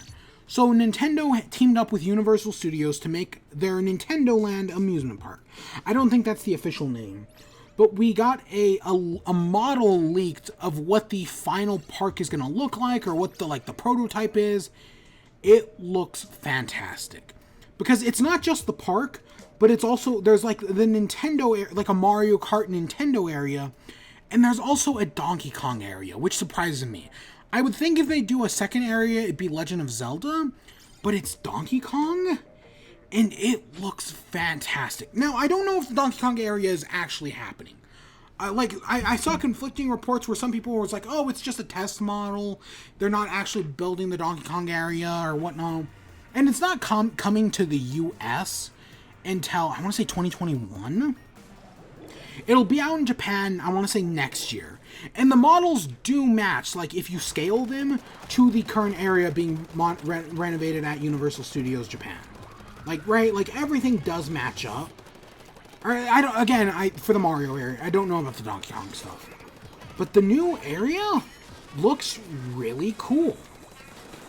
The thing, it looks really cool. It's going to have one of those sit-down screen motion rides, which I kind of don't like, but I also think you can do some interesting things. I love, personally, being a massive Simpsons fan, I love the Simpsons area in Universal Studios, and I love that Simpsons ride just because, God, I don't know, I have fun with it. But I get why people don't like the dark ride style, like where you just look at a screen and the thing tilts. But then I guess the Donkey Kong area has like a model for a roller coaster, which is kind of cool. It I don't even know where to begin to pull it up. I mean, I probably could find it very easily. But look it up. There's 2 models. They look very nice. I'm super interested in it. Well, and I won't pull it up because that's just not how the show works. Again, I treat the show more like a podcast than I do anything else. I was hoping I was far enough away. But yeah, it looks nice. One day this is gonna happen. And I guess the one in, because they're gonna do it in like California in 2021, and then Orlando in either 2022 or 2023. Which I know is far away, but it's also super close, relatively speaking. Or something like that. But I'm super excited to, like, one day this is gonna be cool. But I guess the Orlando area has, like, more space or something like that. Because usually, like, that's how Harry Potter World worked. Is in Orlando, there was a lot, because I've been to Universal Studios Orlando. I've been to both, actually. Orlando in California. Admittedly, when I went to California, it was, like, 10 years ago. Whereas California was like, God, probably 13 years ago, actually. California was... I went to California in what? I went to California like 13 years ago. And I went to Orlando, what, like 4, maybe... Yeah, probably 4 years ago? Yeah, no, Orlando was nice. Yeah, no, I'm interested to see what they'll do. Yeah, they just look nice. They look nice. I'm super excited for this. I care for a lot more than I do the stupid Harry Potter world. Oh, man. Oops, that's not what I wanted to click. Oh, I just clicked one on accident. Nope. Let's unclick that one. Let's click that one. So, I meant to bring this up earlier when I talked about games I've been playing, but then I got off on the Avengers sidetrack. So we're halfway through the year, and I want to kind of... No. Let's save this for the very end. This will be the last thing I talk about. My game of the year so far. We're halfway through the year. I have a game of the year so far. Again, we're only halfway through the year, so this will most likely change. We'll talk about that at the very end. Next up, we got Sean Murray did an interview recently, and this is something, well, I hate the roadmap style of development, right? I am adamantly against it. I know Splatoon kind of does roadmap development, but of course they don't really tell us much about the roadmap itself. We just kind of find out. I don't know, Splatoon has always handled itself very well. Whereas your Anthems, your Destinies, your Fallout 76s, even your No Man's Skies have always kind of done a poor job at it. But Sean Murray said that in an interview that developers like BioWare and Bethesda, while they're doing this roadmap stuff, need to shut up. They can't just go in saying like, oh, we're going to do all these things. They need to shut up. They shouldn't talk about it. They should just wait for, like, because he was saying, like, he had, like, the perfect blog post to, like, explain everything. Like, what he was doing, No Man's Sky Next, and all that jazz. But he just never posted it. Because he believed it was better to just not talk to the community. And while I know that pissed some people off, I would say myself included, but technically not really, because I didn't buy No Man's Skies. I didn't buy Fallout 76 either. Fallout 76, the most fun you've had out of a game you didn't buy. But that people who did buy definitely did not have fun. Yeah, no, I can agree with that.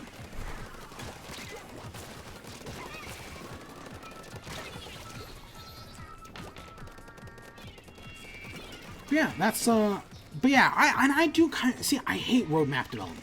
I know a lot of people are saying No Man's Sky is good now. People need to stop, this was a year ago. People need to stop shitting on No Man's Skies. No Man's Skies is good now. You know what? We should not forgive Sean Murray. He fucked up. He put out an unfinished game. We should not forgive him for that. Sure, he made it good now, but he should not easily earn back goodwill just because it's good now.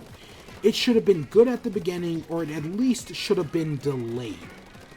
I know people were already flipped the fuck out over like a 3-month delay, but you get my point.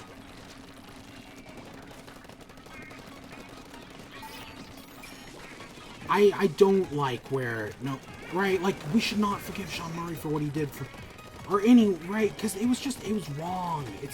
That's a bad thing to do, to put out an unfinished game like that and then just patch it later. I hate roadmap development, as we've been calling it. Where, oh yeah, the game will be good in like a year, and then hopefully we'll earn back all our goodwill. BioWare's in that same situation. Well, BioWare and EA. Bethesda's in that situation with Fallout 76.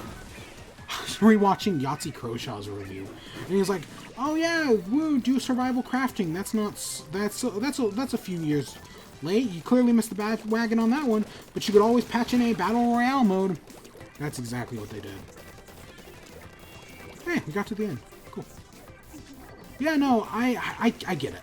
I totally get where I'm so tired of roadmap development, and that, yeah, but yet I'm still. The Pokemon thing, man. If they were just to patch in all the Pokemon, I'd be fine with that. I know that's kind of also road mapping, but that's different. It's something that's more like DLC. It's something they couldn't finish during the base game, so they'll patch in after the fact. But they adamantly refuse to add it in after the fact. It grinds my gears so much. But again, we'll get to it. Did I talk about the National Dex thing last time? I definitely did, but things have definitely evolved in the months since then. No. Can I turn off the light then? Turn off the light. Because it's fan service. Yeah. Oh my god, my throat. See, I knew staking out that top area and the spinning platform is the trick to that map. Yeah, no, so I do agree with Sean Murray that you should shut up, but I don't like roadmap development, so I'm still kind of against him. It's complicated. And then, I guess, okay, I got two things before Pokemon. The first one, Shovel Knight. Shovel Knight's one of my favorite games of all time. I love it so much. I've played each campaign dozens of times. I love it. King of Cards, I feel like it was originally supposed to come out like last year, but it keeps getting delayed. Well, or I think they delayed it indefinitely. Or something. Like, they were saying it's coming out maybe it was just they were saying it was coming out 2018. And then at some point they said, oh no, now it's coming out 2019. And every month, people are like, oh, maybe we're finally going to get some information. We're finally going to get a release date. It just doesn't keep happening. The 5-year anniversary was last month. We got nothing for the 5-year anniversary. That still surprises me. Even if they didn't announce a release date, I was sure we were going to get even if it wasn't coming out last month. I was sure we were going to get like an information blowout.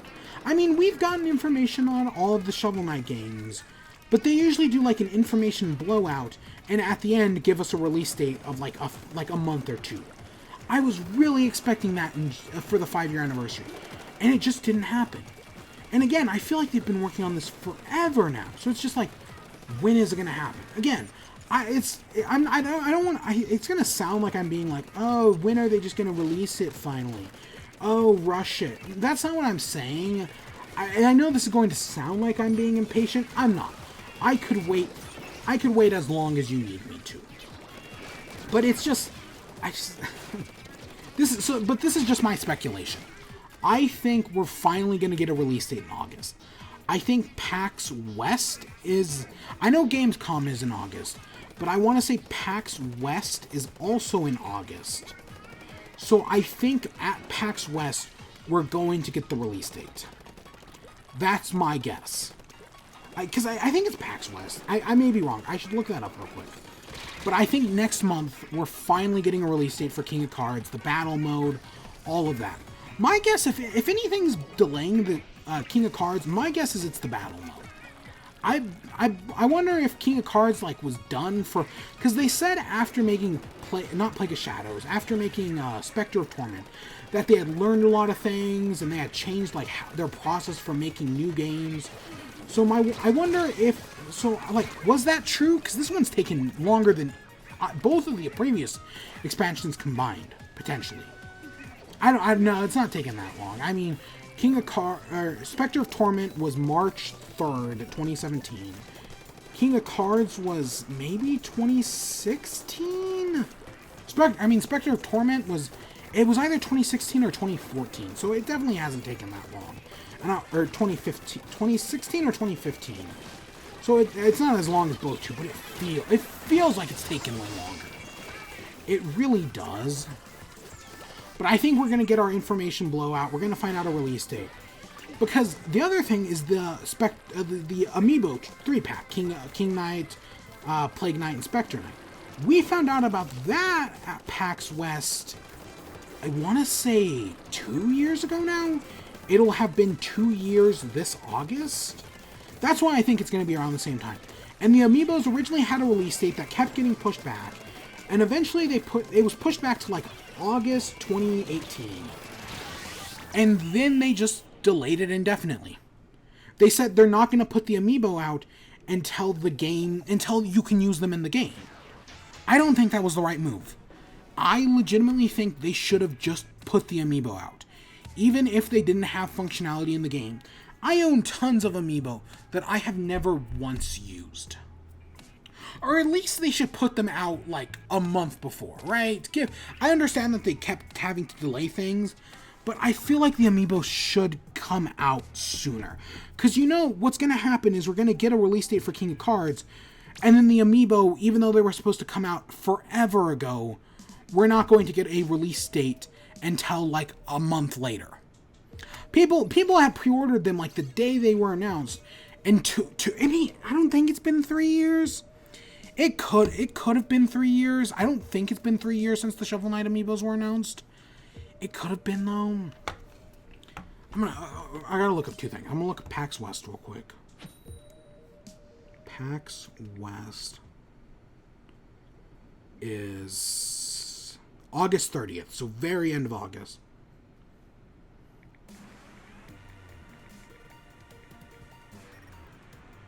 The Shovel Knight Amiibo announcement 3-pack thingy was 2 years ago. Or, well, it'll be 2 years ago this August. It's crazy. I get why they wanted to delay it.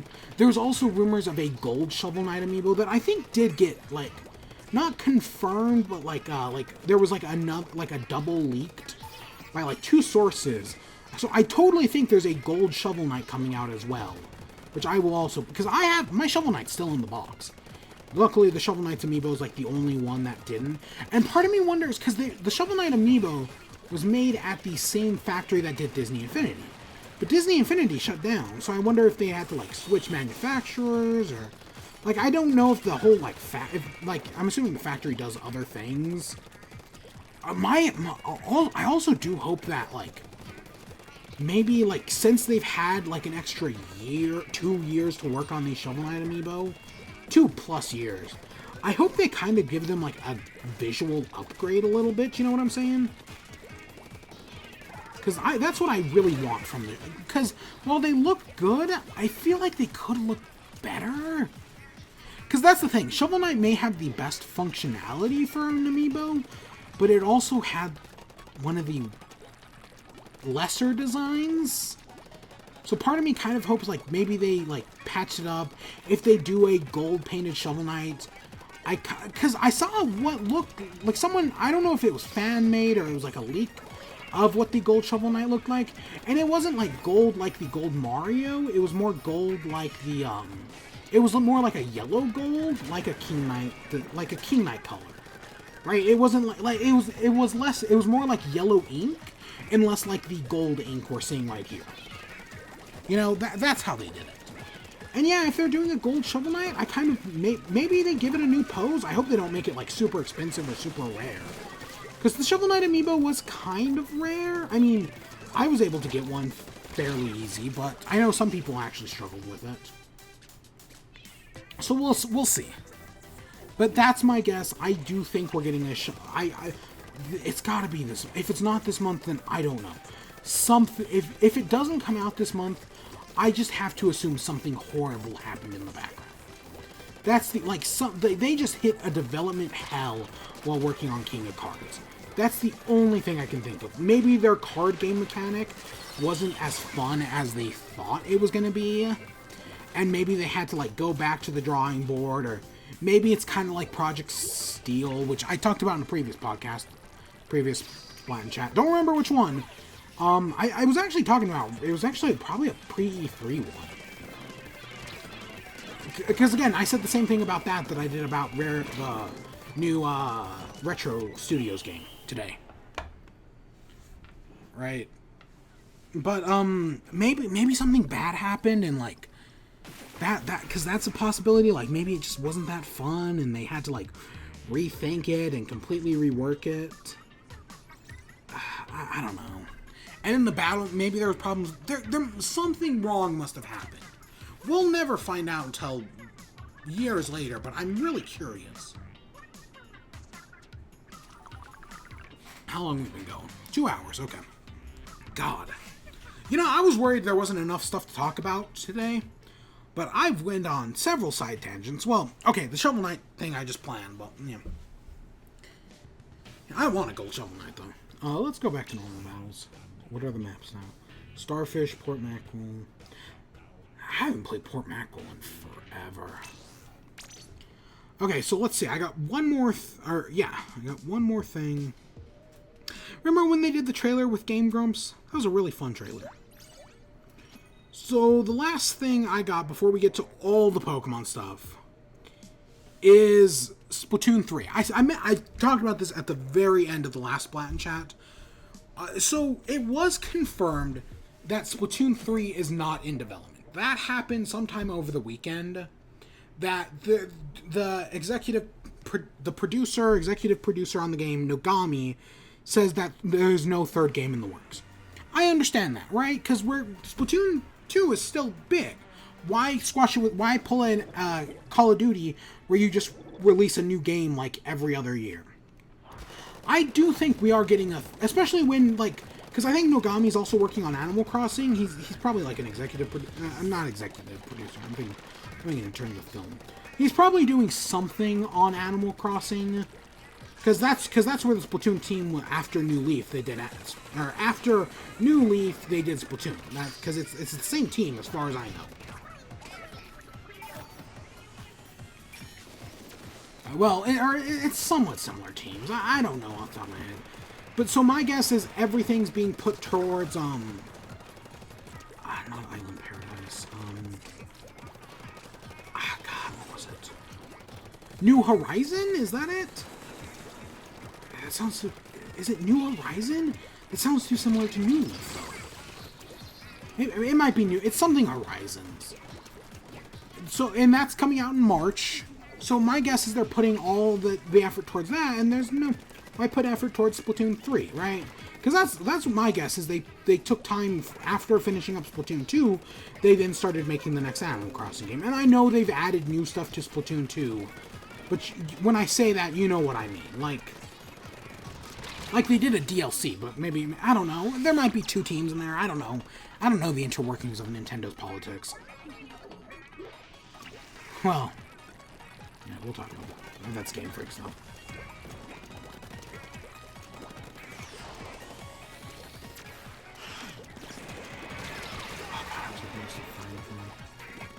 But yeah, so we're getting... So, yeah, I get why no Splatoon 3 is happening anytime soon. I would love to see one before, like, the end of the Switch's life. We probably won't get one until whatever the Switch's sequel is, which... The Switch is whatever comes after the Switch, that Nintendo claims won't be replacing the Switch, even though it clearly is. You know, DS to Game Boy, or 3DS to Switch, because that's how Nintendo has to put it to please investors. There was something else they said recently.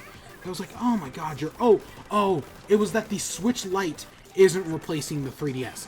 Yes, it is. You're just saying that because if you don't, it makes investors mad.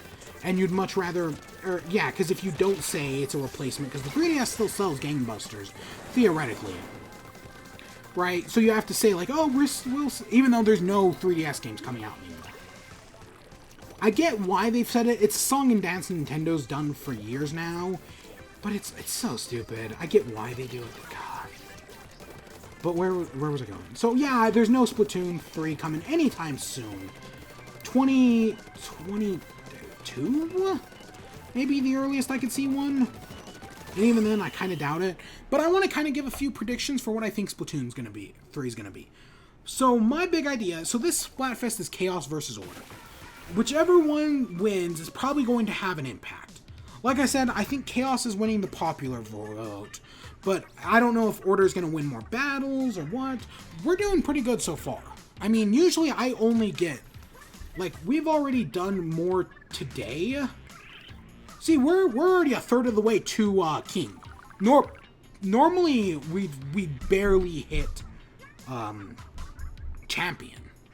Actually, well, we've been playing for about 2 hours, so I guess it kind of stacks up, but I feel like we've been doing pretty good tonight.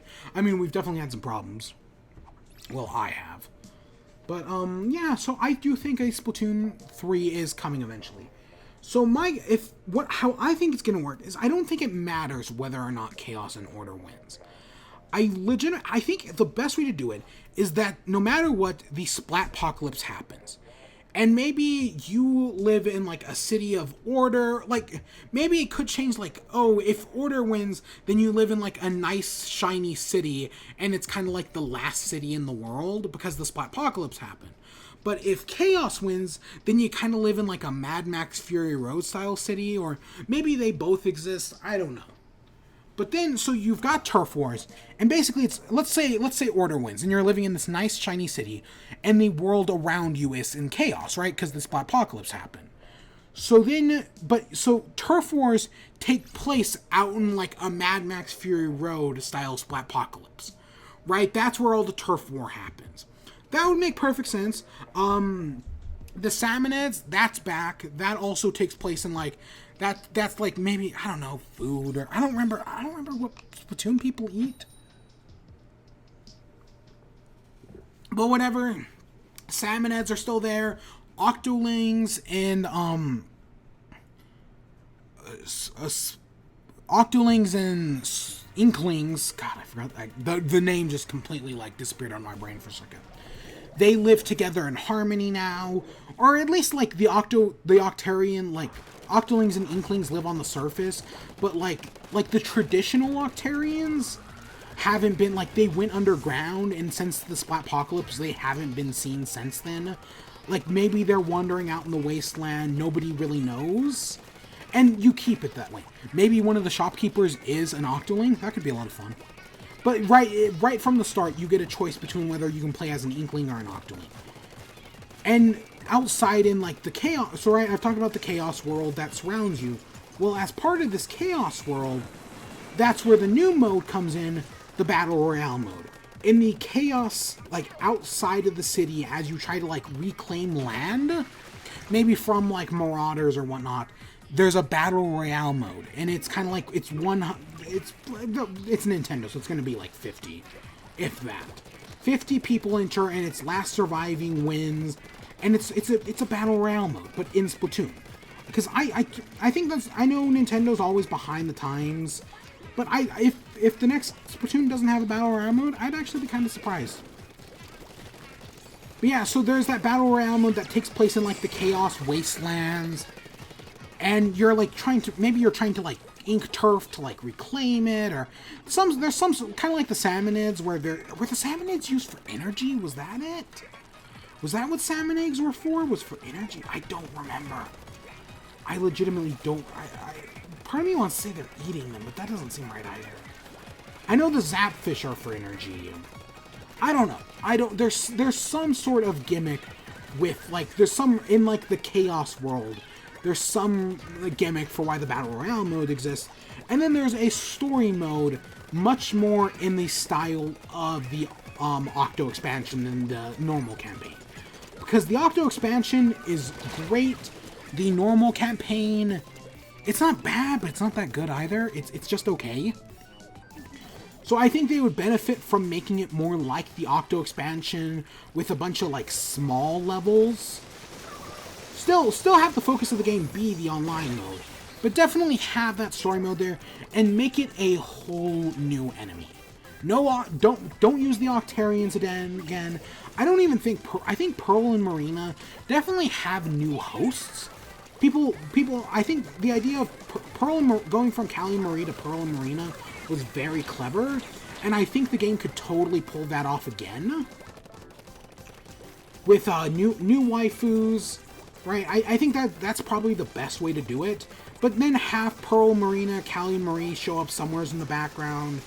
Maybe have it where, like, somehow, maybe it's the story mode is that the Octarians and Inklings, like DJ Octavio's back, but he's now a good guy because the Splat Apocalypse caused like a fissure to open and it released the sharks and the final boss is a Megalodon. That would be cool. I'd be down for that. But I don't want the Octarians to be the villains again. It was kind of overdone. Even though I really liked the Octo expansion, it made a new villain. Also, have the final boss play like the final boss of the because I know a lot of people really like the final boss of the original Splatoon. I kind of do as well. But it's nothing that special, and then the final boss of Splatoon 2 is not that great at all. But the final boss of the Octo expansion is genuinely amazing. Like, it's great at mixing gameplay, like, with the online gameplay with, like, single-player stuff. I think I want a boss more like that, or, like I said, I like the idea of, like, sharks being the enemy this time. I think that would be interesting. Like, there are, like, mutated sharks, and there's, like, a Megalodon. God, I like that idea. I just thought of that. Like, a lot of these ideas I've been mulling around for the past, like, month or two, but that Megalodon thing I just thought of. I don't know, that's my hopes for Splatoon 3. I think it's going to happen. I love this game. I love the previous game. I need to boot up the original game again.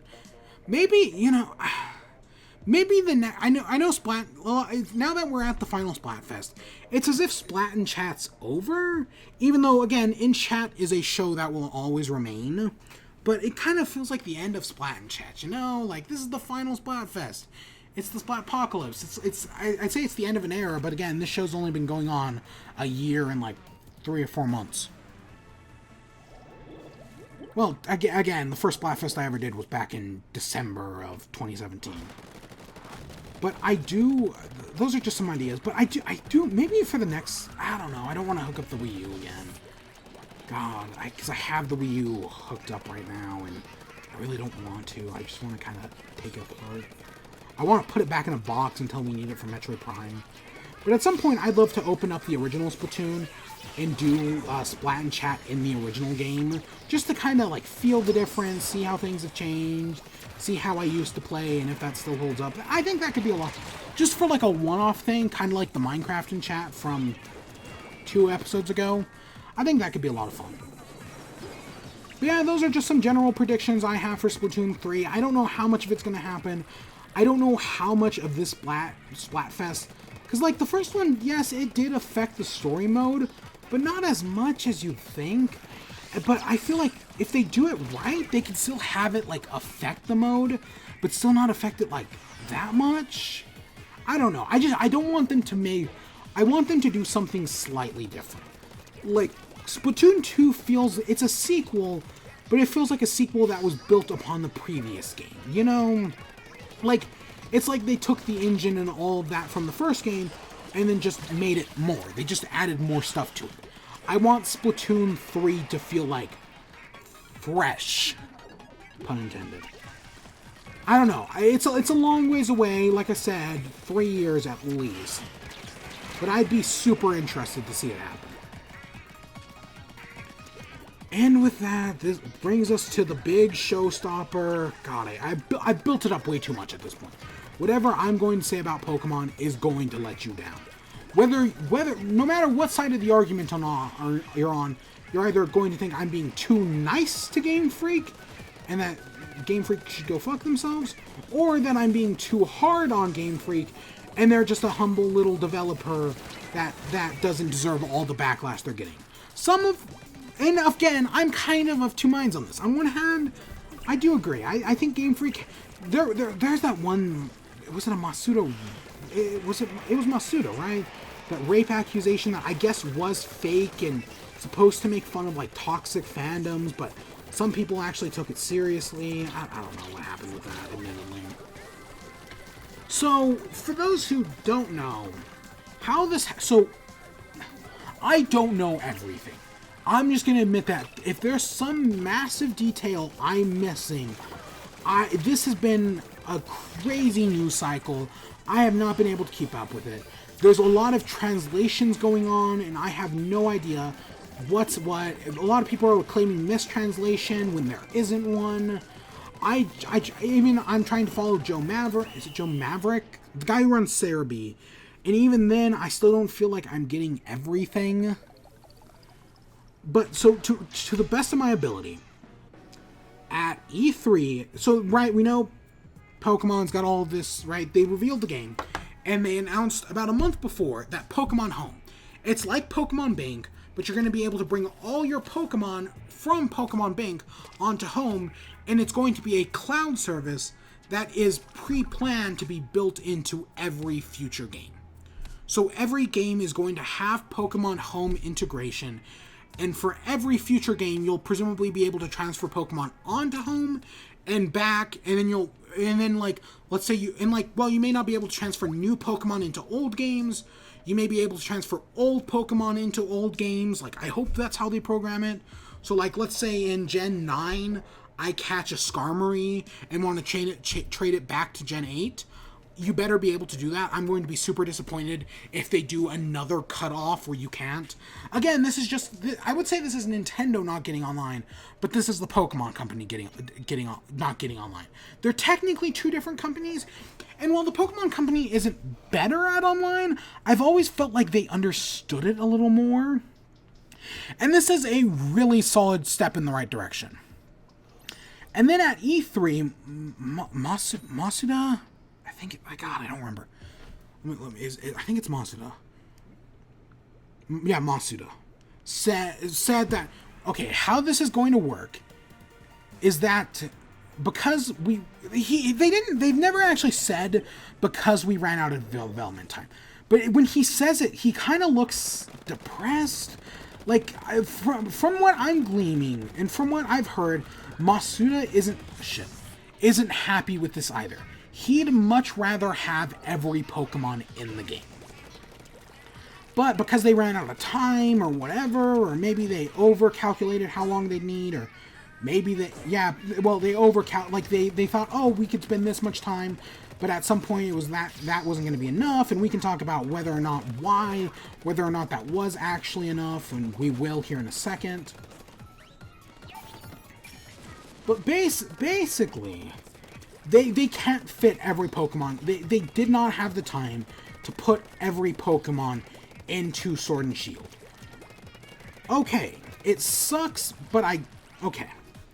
But then they announced that as part of this, there weren't any Pokemon.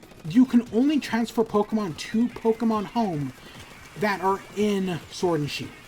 So if it's not in Sword and Shield, you cannot transfer it to Pokemon Home. That's their first fuck up. Now, admittedly, we don't know what Pokemon Home is. And Pokemon Home isn't coming out until 2020. Right? It's still, even if Sword and Shield's November, this is still a while away. But yeah, so not every Pokemon is going... So if it's not in the Galar Dex, it's not coming over. And the Galar Dex isn't a national Dex. Okay. I think so far we know about 200 Pokemon. Some people are treating this like every Pokemon we know is all we're getting. I legitimately think the numbers... Right, there are 1,000... including forms, there are 1,000 Pokemon. Okay, I know the number's probably closer to like 950.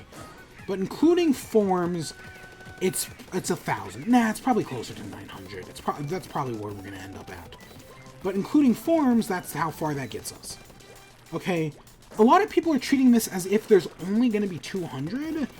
My guess is there's probably going to be closer to 500. Even if it's... My guess is 500 to 600. It'd be crazy if they have 700 and they're only missing like 100 Pokemon. That's a possibility because we don't know how many are missing. A lot of people, myself included, are saying whatever Pokemon don't make it in are snapped. it's a Thanos snap. I think that's a perfect way to put it. It's like they're being snapped out of existence. And yes, okay, we'll get to a statement in a second, but he said that's not kind, because there will be an endgame. We'll get to that in a minute. But, what annoys me... So, okay, I'm losing my train, I'm losing the narrative already. So that's just, we're not getting everything. We don't know how many we're getting, but we don't know how many there are. But then, so that's where the statement ended off. People immediately backlashed. Right, and I get it. And some things have been very toxic. There are always reasonable people, but there's always that vocal minority that is super toxic. There are people that are saying Pokemon are the worst fan base, the most entitled fan base. And my response to those people, it took you this long to realize that? I've been a Pokemon fan my entire life. My earliest memory is Pokemon. Well, I think it's my earliest memory. I'm not actually sure. Again, Pokemon fans have always been entitled. I don't think it's ever been this bad, but they've always been entitled. It's always been there. Oh my god, it's... I get it, but I see. I might as well say it. I think Game Freak is wrong in this situation. I do think they should put every Pokemon in, because my solution. Because okay, well, there's one more thing I might as well say. A lot of people, I have played this map. This map does look familiar. Okay, a lot of people are saying they should delay the game to get every Pokemon in. They can't do that. I am in agreement here. The Pokemon Company cannot delay Sword and Shield. Because while we think of Pokemon as the games, it's much more than the games. Pokemon is a multimedia franchise. It's got animes. It's got a card game. I don't know if they have books, but they probably have books. Pokemon, for some reason, I remember this map, but I remember this map looking differently. Oh, that's weird. Was this the map from the last Splatfest? This might have been. But Pokemon's a multimedia franchise. They can't afford to delay one game, because then you have to delay the anime, then you have to delay the trading cards, then you have to delay the manga, then you have to delay... Right, you have to delay the movies.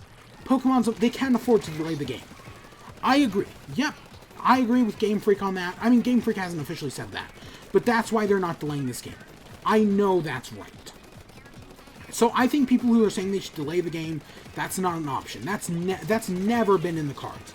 Even though I bet if he could, like if he somehow had the opportunity to delay it, Masuda would. I think he would I like to think he'd make the right choice. I have faith. But we'll never know. My solution, however, then, and this is a solution some people will always stick with the delay. My solution that many others have attributed is you don't delay this game, but maybe you delay the next one? Because we're not getting Gen 9 anytime soon. The next game is either going to be a third version, think Platinum or Emerald, basically just, let's call it enhanced versions. Think Ultra Sun and Moon or Black and White 2, even though Black and White 2 is more of a sequel, but it fits my narrative. Or it's going to be a Diamond and Pearl remake. They can delay that game to work on Sword and Shield. Or, no, there's a fourth option. It's going to be Let's Go 2. Let's Go Pikachu and Eevee 2. I kind of hope they use new Pokemon, like Let's Go Togepi and Let's Go, I don't know what the other one would be. But they focus it, right? It's going to be a remake of Gen 2. I don't know if they'll have the post game or not. Probably, but I don't know. It's gonna be a remake of Gen 2. That's what I'm thinking. That's obvious. But they can delay that game and work on Sword and Shield. Get all of the Pokemon in Sword and Shield. Because that's not going to have a new movie. That's not going to have a new anime. It'll just be the same anime. Right? They don't have to... They can delay the next one. And while they've delayed the next one, they patch the current one. They patch in all of the Pokemon to Sword and Shield. This is the easiest solution. If they had said this within a few weeks of the original unveil, we wouldn't be talking about this today. It would have been a one and done. This is the easiest fix. This would have been one and done in a day. But the way the Pokemon Company and Masuda talks about it, it's as if this was never on the cards. It's like this was never an option, but it clearly is. It clearly is an option. They can totally do this. And I don't know why they aren't. I don't know. Because this would make everyone happy. Hey, yes, every Pokemon isn't going to be in there at launch, but they'll all be in there eventually. Even my other idea was, okay, not everything can be in, right, it's only Pokemon in the Galar Dex are going to be in home. So you can only transfer those ones up. What if you just make it so that everything can be in home at launch, but not everything can come over to Sword and Shield, but then the third version, or the enhanced versions will fix that problem, right? That will have every version, because that's where I think they're going right now with it. That's the current plan, and I do think it's a flawed plan. We'll talk about that, though, hopefully, if I remember. But yeah, so that's what I think Game Freak's trying to get away with right now, and I don't think we should let them. They should just patch. It's the simplest solution. It's not like they're gonna have to make all of these models eventually, so you can just patch them into your game. Even if it's while working on the next game, let's say they're doing an enhanced version first. Let's say they're making Pokemon Gun. While working on Pokemon Gun, they finish all the sprites, and then they just patch in the sprites to Sword and Shield. I know that gives people less of an incentive to buy Gun, but it's still putting all of the sprites in there. But no, they want you to spend another $60 to buy a game that has every mon in it. God, it's like event Pokemon, but worse. I get why event Pokemon were in the game.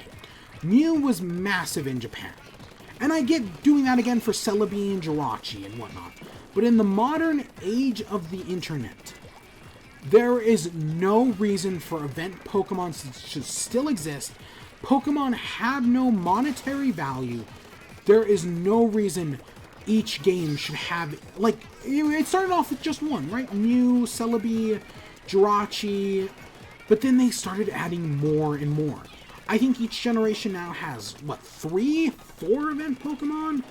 Gen 6 had Diancie, Hoopa, Volcarona? And I feel like there's one I'm forgetting.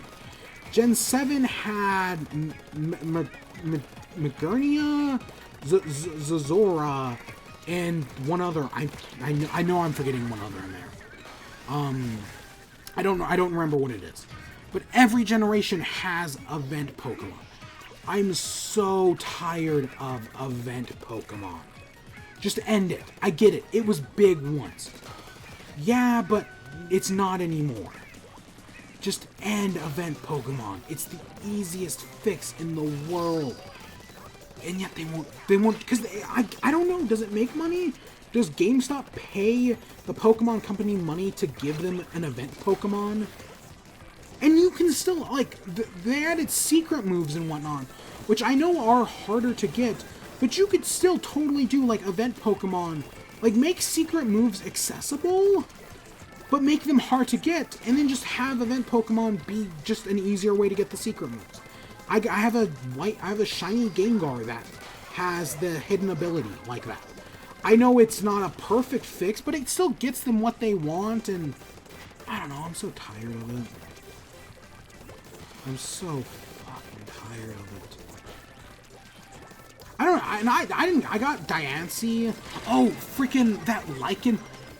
The one that pisses me off the most is Zoroark and Zorua in Gen 5. You needed the special event Celebi and Raikou, Suicune, and Entei. Special event shinies. That was bullshit. That was bullshit. And then Gen... Which another gen did? Oh, Gen 7 Ultra Sun and Moon. I want to say Lycanroc. The Lycanroc midday form was also special event. That's also bullshit. Those are two things that should have been in the game from the start. They should not have been special event things. Those two still piss me off. Fuck Game Freak. You're gonna hear that a lot. So that's my solution. Maybe just have God, I went on a rant about event Pokemon there. Have everything transferable to home, but not everything can go into Galar. But my guess is, why can't they? Because presumably home is just going to be like sprites and whatnot. Unless Pokemon Home is like a game of its own, is it like my Pokemon Ranch? I mean, I love my Pokemon Ranch, honestly. My Pokemon Ranch was so much fun. Because they're going to have to add in the sprites eventually. Why not just delay Home a little bit longer? I mean, the bank got delayed for like 6 months. I remember that. God, Nate Wants to Battle wrote a song. Okay, he did a parody song about it. It's totally an option.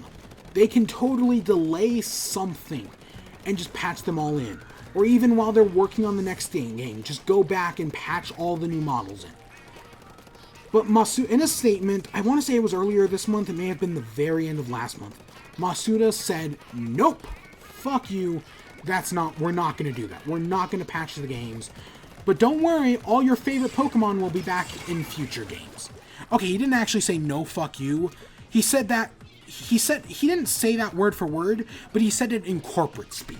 You know when I say corporate speak.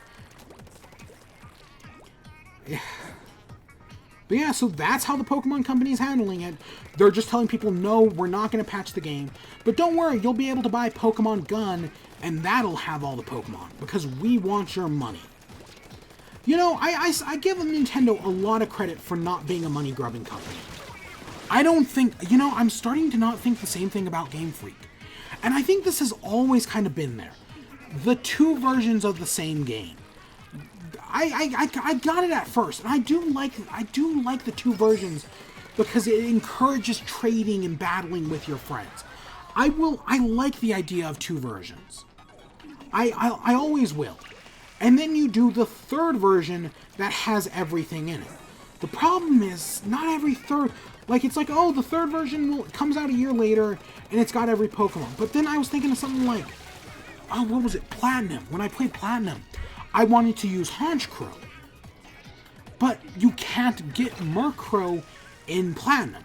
You can only get Murkrow in Diamond. It was Murkrow was exclusive to Diamond, and Mismagius was... Mismagius? Whatever the first stage is, was exclusive to Pearl. And while I think you could get Mischievous in Platinum, you couldn't get Murkrow. Why not? Like, the third version should have everything in it. But I was always fine with the third version. I love Emerald, I love Platinum. But then they did something interesting with Black and White 2. Instead of just making another Black and White, or Gray as everyone was suspecting it was called, they made Black and White 2, which was a sequel, and they made it 2 games. I get how that makes sense, right? You're going to make a sequel for each one of the games. Okay, I get that. I still think they could have called it Gray and made it a sequel. Just a pure Pokemon Gray. It's a sequel to the originals. I think that would have worked. But they didn't do it. Okay, whatever. It was an interesting experiment, and Black and White 2 are actually really good games. Like, they have some of the best RPG elements of any... They have some of the best characters. I don't think it's the best. I think they are the second best of any Pokemon game. But I get what they were doing. Then they did X and Y. And X and Y didn't have anything. They did Oras, but they didn't actually make a third game, which was very surprising, because everyone was expecting Z with Zygarde, but it never happened. And then they did Sun and Moon. Okay, people don't like Sun... Yeah, we're not even going to talk about the Pokemon curse. Because, like I was saying, I've always known Pokemon fans are entitled. That's the Pokemon curse right there. The recent... Let's call it the recent generation curse. That's another name for it. We're not going to talk about that. I've gone into spiels about that before, and I will go into spiels about that again another day. But for Sun and Moon, they pushed their luck a little too far. They made... Instead of making Eclipse like everyone expected, they made 2 versions for the third game. They didn't need to do that. Fuck the Pokemon Company. They're money grubbing. They thought they got away with it with Black and White 2, so they pushed it a little farther, and they made Ultra Sun and Moon. They could have made one game called Eclipse, kept the story straightforward, because it's not a sequel, it's literally just an enhanced version. It's the third version enhanced with all the changes and whatnot, some improvements and whatnot, but they made it 2 games anyways because they knew they could get away with it. That's why I don't trust the Pokemon, because they'll do it again. I'm saying I've been joking Pokemon Gun. It's probably going to be called Bow or something like that. But they're not going to do that. There's also people who think that we don't need third versions anymore. That, oh yeah, Platinum and Emerald were great third versions, so we don't need third versions anymore. The era of the third version has ended. What are you talking about? I don't love third versions. I don't mind them. They're not that bad. I do think what Black and White and Sun and Moon pulled were kind of bullshit, but I'm still fine with third versions. But no, that's not what we're gonna get. My prediction is that they're gonna be called Sharpened Sword and Hardened Shield, and they're gonna be our third version. It's 2 new games that are just enhanced ports. They're gonna have all the Pokemon. Maybe they'll have some new areas. Maybe they'll have slightly better graphics. Maybe they'll do some interesting stuff with the story. That third legendary, I don't know, but that's all. That's what it's gonna be. That's how we're getting all the Pokemon back in. Whether it comes out next year or in 2 years, I don't know. Because I do think there's a good chance we're going to get Let's Go Johto first. That'll be next year. And then we'll get the remake. Then we'll get that. And then we'll get Let's Go Sinnoh. And then, I don't know. And then we'll get... Then, I doubt we'll get a dime. Assuming the Let's Go games do well and the sequel does well... They're just going to keep... We're never getting our true Diamond and Pearl remake. It's just going to be Let's Go Sinnoh. Mark my words. Mark my words. I don't know. Even though I do want a Diamond and Pearl. I do like the idea. Because I get why the Leaf Green remake happened. But I actually get why the first 2 generations... Because there was no way to transport Pokemon from Gen 1 or 2 over to Ruby, Sapphire, and Emerald. So that's why they made Leaf Green, so that way you could get Gen 1 Pokemon over. And then they did that same thing with Heart Gold and Soul Silver. But then by that point, by the time you did it a second time, it kind of became a tradition. And then they did Omega Ruby and Alpha Sapphire, which people liked at the time, right? I remember making fun of IGN, 7 out of 10, too much water, oh, what a fucking joke. We've become IGN. We're complaining about water. And I'm stealing the joke from somebody else, but there are people who are complaining about about Sword and Shield's graphics and saying, hey, look how bad the water looks. We've become the very thing we swore to destroy. That's happened. It's gone full circle now. I'm not joking here. We'll talk about some of the graphical stuff in a little bit, because God, I have a lot and I've been ranting a lot today. I don't think we won this. Oh, fudge, we were close, though. But yeah, that's what they're gonna do. They're gonna just they want your money, because I don't trust Pokemon as the Pokemon company. Like, because Pokemon, they were the first to do mobile games, they've got all these microtransactions. When was the last time we got a proper Pokemon spinoff? Pokken Tournament, okay. What about before that? I don't know. When I say proper Pokemon spinoff, when was the last time we got a Pokemon spinoff game that wasn't a freemium game? Every Pokemon spinoff game has been a freemium game this decade, except for Mystery Dungeons, of which they made 2 of them, and Pokken Tournament. I don't think, because that puzzle game was a freemium game. Picross was a freemium game. The One Out Quest that I've never played is a freemium game. They just keep making freemium games because the Pokemon is willing to. Because Pokemon is the biggest media franchise in the world, multimedia. Like GTA 5 may be the most profitable single product, but Pokemon is the most profitable multi-product. Games, anime.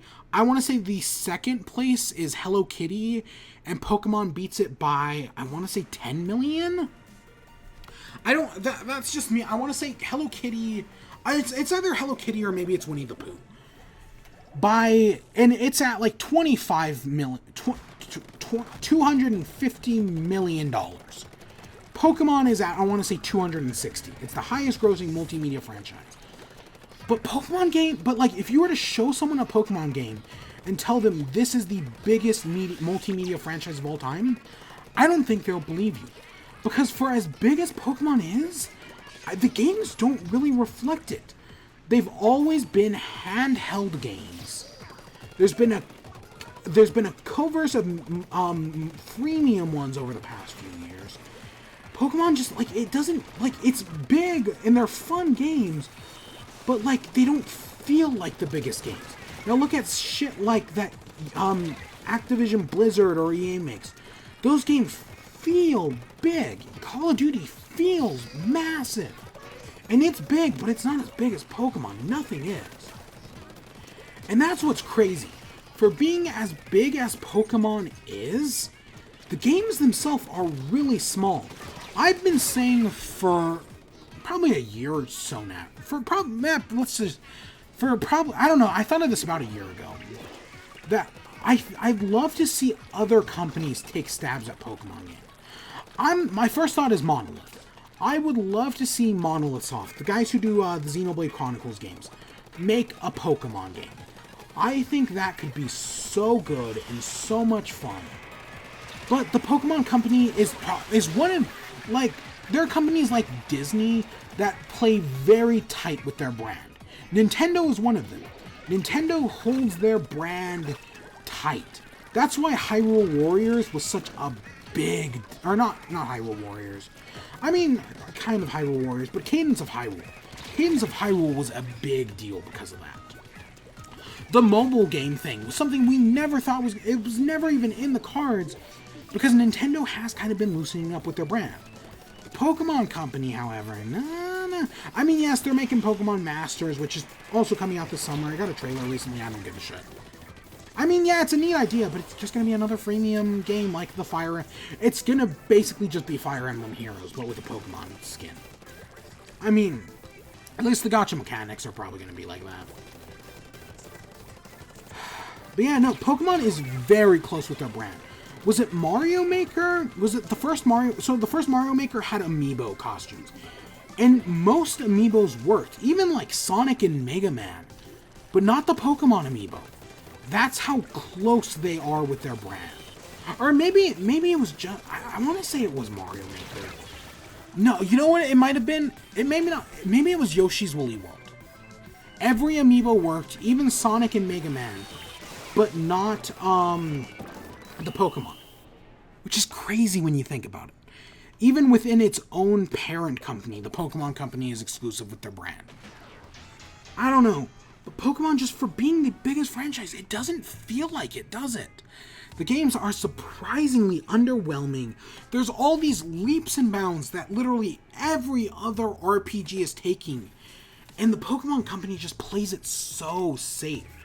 There was this joke going around where, so when Breath of the Wild was in development, when they started, Nintendo hired a bunch of like young kids to come on and work on the game because they knew, because they bring fresh ideas.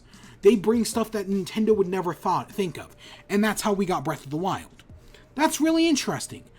I guess the Pokemon Company tried to do the same thing. They tried to bring in a bunch of young kids who like were new and can bring in all these interesting ideas. But the kids happened to be Gen 1ers. And they were like, oh no, you can't change the battle system because that's not Pokemon. I don't think that's what the Pokemon Company wanted. And I don't know if that story could be completely fake. I don't know. It's something that's just it sounds too good to be real, but it also sounds like something that could totally be real though. And that's kind of like, that's my problem with the Pokemon, is that they always just play it safe. Like instead of making an open world Pokemon game, I don't want an MMORPG Pokemon. Massive. I'd love to be able to play with like friends, but I don't want like a Fallout 76 or Anthem or Destiny Pokemon game. No, I'd like to like maybe join up with like 3 friends and we could go exploring together. I think Black and White kind of like played around with that a little, where you could like go into your friend's world and like hide items, but it really didn't really do that much. But I'd love something like that, but like a massive multiplayer online MMORPGs. Nah, I don't really care for that. But like an open world Pokemon RPG does sound really fun. Something with the scope of like a Xenoblade Chronicles game. Sounds like a lot of fun.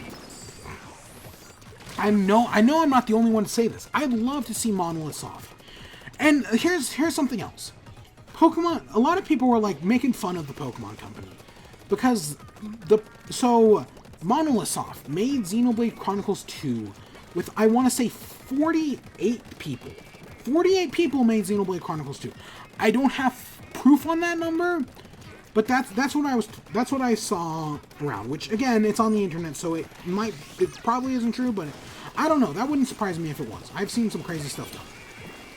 Right? So, and then their post was like, okay, Monolith Soft had 50 people. How many people work at the Pokemon Company? 150. And yet they're turning out something so underwhelming with Sword and Shield. And I do get it. There's going to be transition struggles. Right? They've worked on hardware they've worked on portable consoles. So now getting over to consoles is going to be it's something they've never done before. Well, okay, I'm not counting like Battle Revolution or Stadium. Or the two GameCube games, XD and Gales of Darkness, or whatever it was called. I get it. They're going to have struggles moving over. But get help. They should have brought in Monolith Soft. But that number of 150 isn't true. In actuality, the Pokemon Company is divided up into like 3 groups. One development team of 50, another development team of 50, like one development team of 50 that does like the mainline games, Sword and Shield. Another development team of like 50 that does like the mobile games. And this was last I heard. This may have changed, this may be wrong, I don't know. And then the remaining 50 people are like marketing and advertising, and like they do like the product design and like they make the plushies and the shirts and all that stuff. That's in total. But still, for the biggest media franchise in the world, 150, that's a very underwhelming number of people. I get it. You can still do great things with, like I said, Xenoblade Chronicles 2 is a great example. You can do great things with minimum numbers of people. But still, it's just very underwhelming for the biggest media franchise in the world. And if they were having trouble working on new hardware, get help. Their parent company is Nintendo. They could get people from Nintendo who know Switch hardware, who know console hardware. They could get, like I said, Monolith Soft. They could bring them in and have them work. I don't know all like the details that go on behind the scenes, but like I'd like to think that's an option that they could have done. But no, they didn't do it, presumably. Pokemon, it's big, but it's just underwhelming. It's super disappointing. Let's see. I guess... So, I got 2 things. The graphics. So, a lot of people are umming and ahhing about the graphics. Some of them, I do think sometimes the graphics in Sword and Shield look really good. That Steampunk City, the red one, looks fantastic. Some of it, however, doesn't. The tree, the water, I mean, it's not, like, I don't hate it. Like, some people are very adamantly against it. I can't be that, but I get where they're coming from. I really do. Like I said, biggest thing in the world. It should have higher standards. I'm going in circles, but I get the graphical complaint.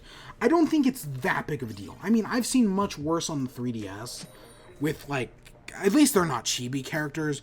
In the new animations, okay, so there's this one picture of the rival in this game doing, like, this up and down animation, and then it's the exact same animation from HAL. You know, that's not that big of a problem. A lot of people are blowing that way out of proportion. There's a lot of stuff about the graphics that I just don't like. I saw people posting about, but I don't know the full story behind, so I'm not going to talk about it. Something with a Vaporeon. I don't know all the details. Maybe, was that a fan game? I don't remember. But yeah, that animation, because reusing animations, it's not really, because they still have to basically animate a new character, and that's just one example. Plus, one of the big problems with both Sun and Moon and Ultra Sun and Moon in most Pokemon games, I mean, I give a lot... Sprites are a lot less to work on, the sprite. But, like, when Pokemon went over to 3D, one of their big problems... Oh, God, I didn't fall off. Was, facial animations. X and Y had terrible facial animations, and Sun and Moon was even worse. Well, nah, it wasn't worse, but it wasn't much better. But that's one of the complaints that they are genuinely addressing. The character models seem to be a lot more expressive, which is, playing through Ultra Sun and Moon recently, my biggest complaint was probably the lack of facial animations. I wanted more. I wanted my character to be more expressive, but they just had the same, like, dopey smile at the same time. So that is something they are addressing. Model. So originally, it was thought that when they did Sun and Moon, it looked like they were future-proofing all of the models, so that they can just bring them over onto the new generation. But I guess that's not what they did. Instead, they decided to remake all of the models. Yes, okay, I get it. You're going to get better models that way and all that. But a lot of people are complaining that, hey, the models still aren't that, like, detailed. I don't know. That's a two-way street. I get where people are coming from, but I also get, like, where the Pokemon company's coming from. That one I'm very split on. But I do get it. And again, I think they just ran out of time. Maybe should they have found, like, a medium between, like, reusing old ones, but maybe, like, getting better textures or, like, enhancing old ones? I don't know. I don't know. But it was an option. Shit. But hey, we're stuck with what we've got now. Also, the last thing, I was thinking about this last night. Pokemon, another thing that's happening with more Pokemon games is I feel like they're losing scope. Because I was thinking about the Diamond and Pearl remake, and I was like, there is a very real possibility that it's not gonna, because Diamond and Pearl had the Battle Frontier, right? I think Platinum did. Didn't those games have Battle Frontier? I know Emerald did. But then Omega Ruby and Alpha Sapphire came out, and they didn't have a Battle Frontier, but they still had a sign. And a lot of people were like, oh, maybe they'll put out DLC for the Battle Frontier. It never happened. Pokemon just doesn't do DLC, which maybe it's time they do. Patching and updating the game, maybe it's time. But yeah, so I was thinking, like, if they do a Diamond and Pearl remake, it's not going to have a Battle Frontier. And because Pokemon is losing scope. Like, originally, it was the original game, 150 monsters, all that. Then Gen 2 allowed you to go back to Gen 1. Gen 3 didn't do that, but instead you had the Battle Frontier, this giant post-game. Gen 4 also had the Battle Frontier. But then, since then, it's kind of been going downhill. Gen 5 was a soft reboot, and we could talk about how people hated that all day, but now that it's held up as one of the best games. But yeah, it didn't really Gen 5 had a battle tree and like a battle city, or depending on which version you played. But there really wasn't that much. There wasn't all the variety of the Battle Frontier. Admittedly, I didn't play much of the Battle Frontier because I did like the factory and like one of the other ones. It just, I don't know. I didn't really do that. Gen 6... I don't even think Gen 6 had a post-game. You may have been able to fight one of the admins, but I don't remember it. Like, Gen 6 just didn't have a post-game. I mean, admittedly, I put the most time into Gen 6 because I got into competitive, because Gen 6 made competitive super easy to get into, and maybe the Pokemon Company is treating that as the post-game, but I still feel like it's losing scope. The remakes of Gen 3 didn't even have a casino. Even if it wasn't like a casino, even if they put in like a pachinko minigame, something like that would do a lot of service to fans. And then Gen 7, Sun and Moon they had a battle tree, but it really wasn't that much.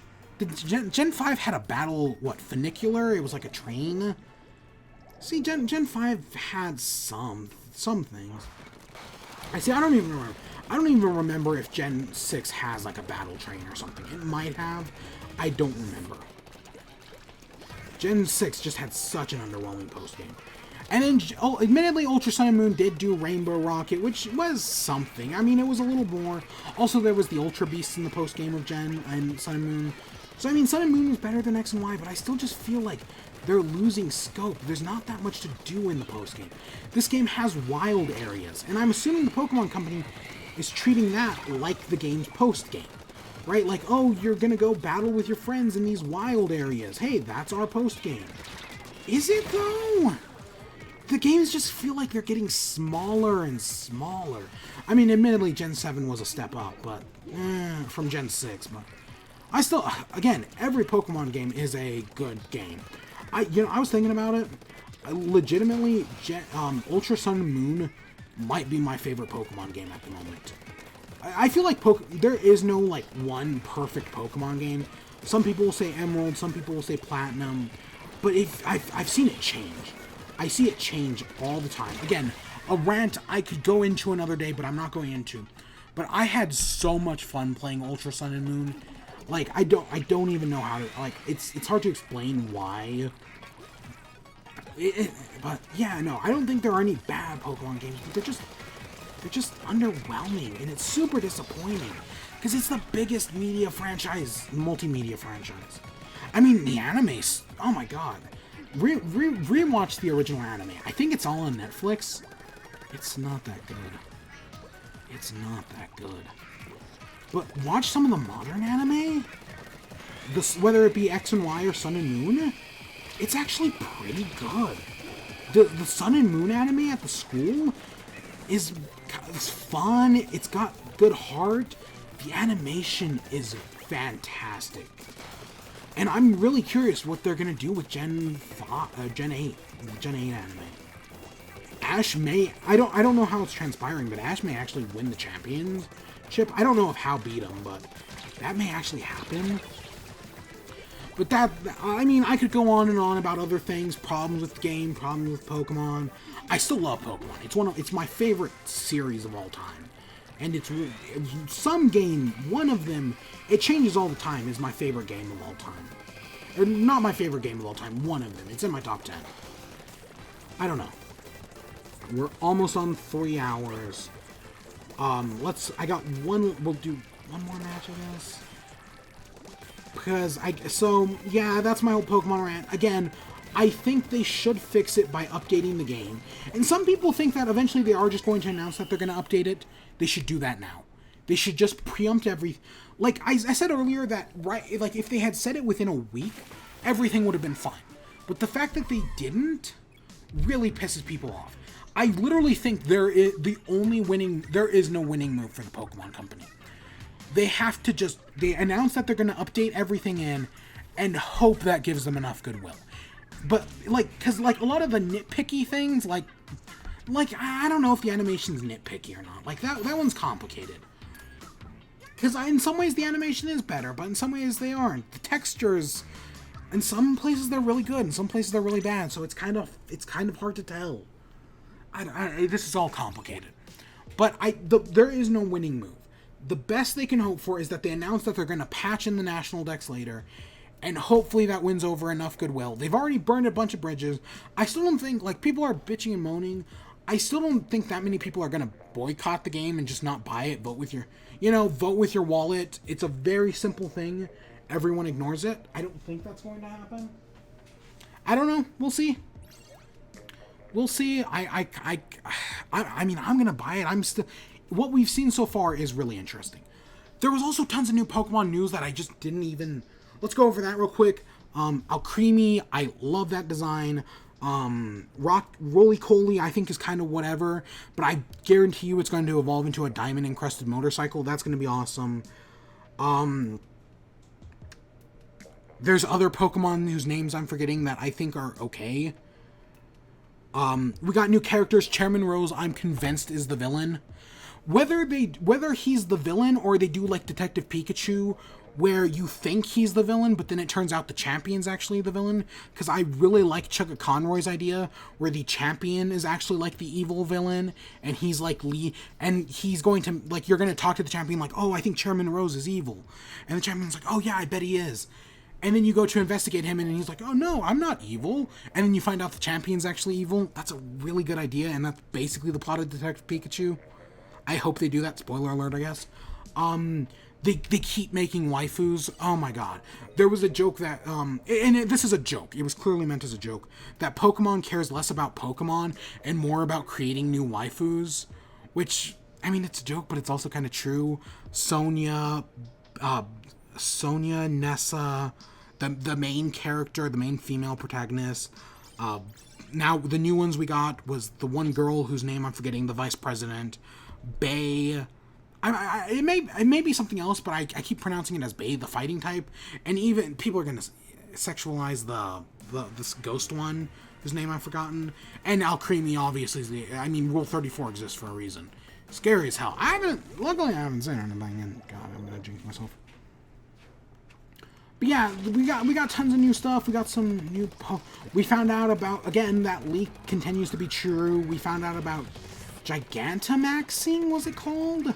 Where like it's basically like a mix of Mega Evolution and Z moves, which I hope even it. Well, I know some people.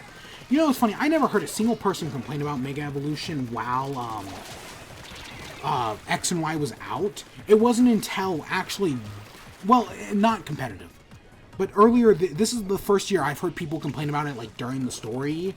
Nah, I don't see it. I get the competitive aspect though. I mean, you needed Mega. Again, Gen 6 was the only gen I did competitive on, and you needed one Mega. Mine was Mawile. So I get that complaint. But like, I hope even while it's not in the main story, Gigamaxing and Gigantamaxing, cool. I mean, I like the ice cream thing. That look like the giant ice cream cake. That's kind of neat. But I hope you can still get Mega Evolution and Z Crystals in the post-game. I'm fine with them not being in the main story, but I still want it in the post-game. Because I get Gigantamaxing and Gigamaxing is kind of like trying to balance Mega Evolution, and it might work, it might not work, we'll see. But that's my hope. Because again, Pokemon is a fun game first, a competitive game second. A lot of people have trouble, like, as part of the backlash to the backlash of the National Dex, a lot of people are like, oh, we don't need the National Dex back because it changes up the competitive. It's a competitive game second. At least that's how it... Yes, competitive gets easier and easier to do in every year. It took me 200 hours to get a competitive team in Gen 6. It took me maybe 50 to get a competitive team in Sun and Moon. Didn't really use it that much, but I had it. Well, okay, I had a team of 6 that was mostly water types. Yeah, it gets easier and easier to do with every game, and I'm all aboard making it easier and easier to do. I loved what little competitive I did. I loved the competitive I played in Gen 6. I couldn't do it again. But yeah, that's all the new stuff, I guess. So, I said we'd end it off with my game of the year so far. And, so we're 6 months in, there's a lot of contenders. I'll give my top 2 at the moment. Just because it literally changed, like, a few weeks ago, like 2 or 3 weeks ago. So, right now, my game of the year, so far, Mario Maker 2. I've put, like I said, 50 hours into it so far-ish. Again, I've left the game idle more than once. But I'm enjoying it. I've had so much fun. I love Mario Maker. I love 2D platformers, and Mario Maker 2 is just filling that itch for me right now. So much fun. I love it. Especially waiting for that Shovel Knight and Celeste DLC. So yeah, that's my game of the year so far. It might change. Again, we've got a lot of games coming out this year. It may not. Who knows? We'll see. But in my runner-up, my number 2 is Golf Story. Golf Story came back in 2016. I finally bought it. It went on sale earlier this year, and I finally picked it up. I beat it. I loved it, man. It's been my game of the year since January. I love it so much. So much fun. I finally got around to playing it, and yeah, that's my runner-up. The rest of the list, well, I'll figure out at the end of the year. And yeah, that's... God, that went so much longer than I thought it was going to. God. Yeah. Let's take a quick look at the art, and then we'll end off. I'm almost to King. So close. I don't think Order's going to win it, but we'll see. Let's see, what do we got? I'll talk to you later. Oh, that's nice. Let's go. Oh, that's cute. There was one in a match I saw that was really funny. That's nice. Oh, I like that. That's cool.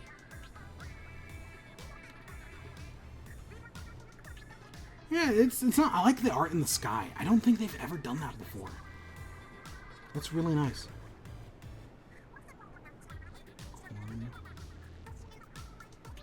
I don't get that. Yeah, that's the final Splatfest. Man, this it's crazy. It's crazy. I don't know. Most of my games were pretty good, but we'll see. We'll see. And yeah, that's it for Splat and Chat 20. Went a lot longer than I was expecting. I guess I did have enough to talk about. But that's it for today. Sun's getting real low. And yeah, next week, I don't know if I'll be here next week. Maybe, maybe not. We'll see. We might be doing something new. We might be doing something I've already said. I don't know. We'll figure it out. But yeah, I hope you all enjoyed. Stay tuned for more. Until next time, peace.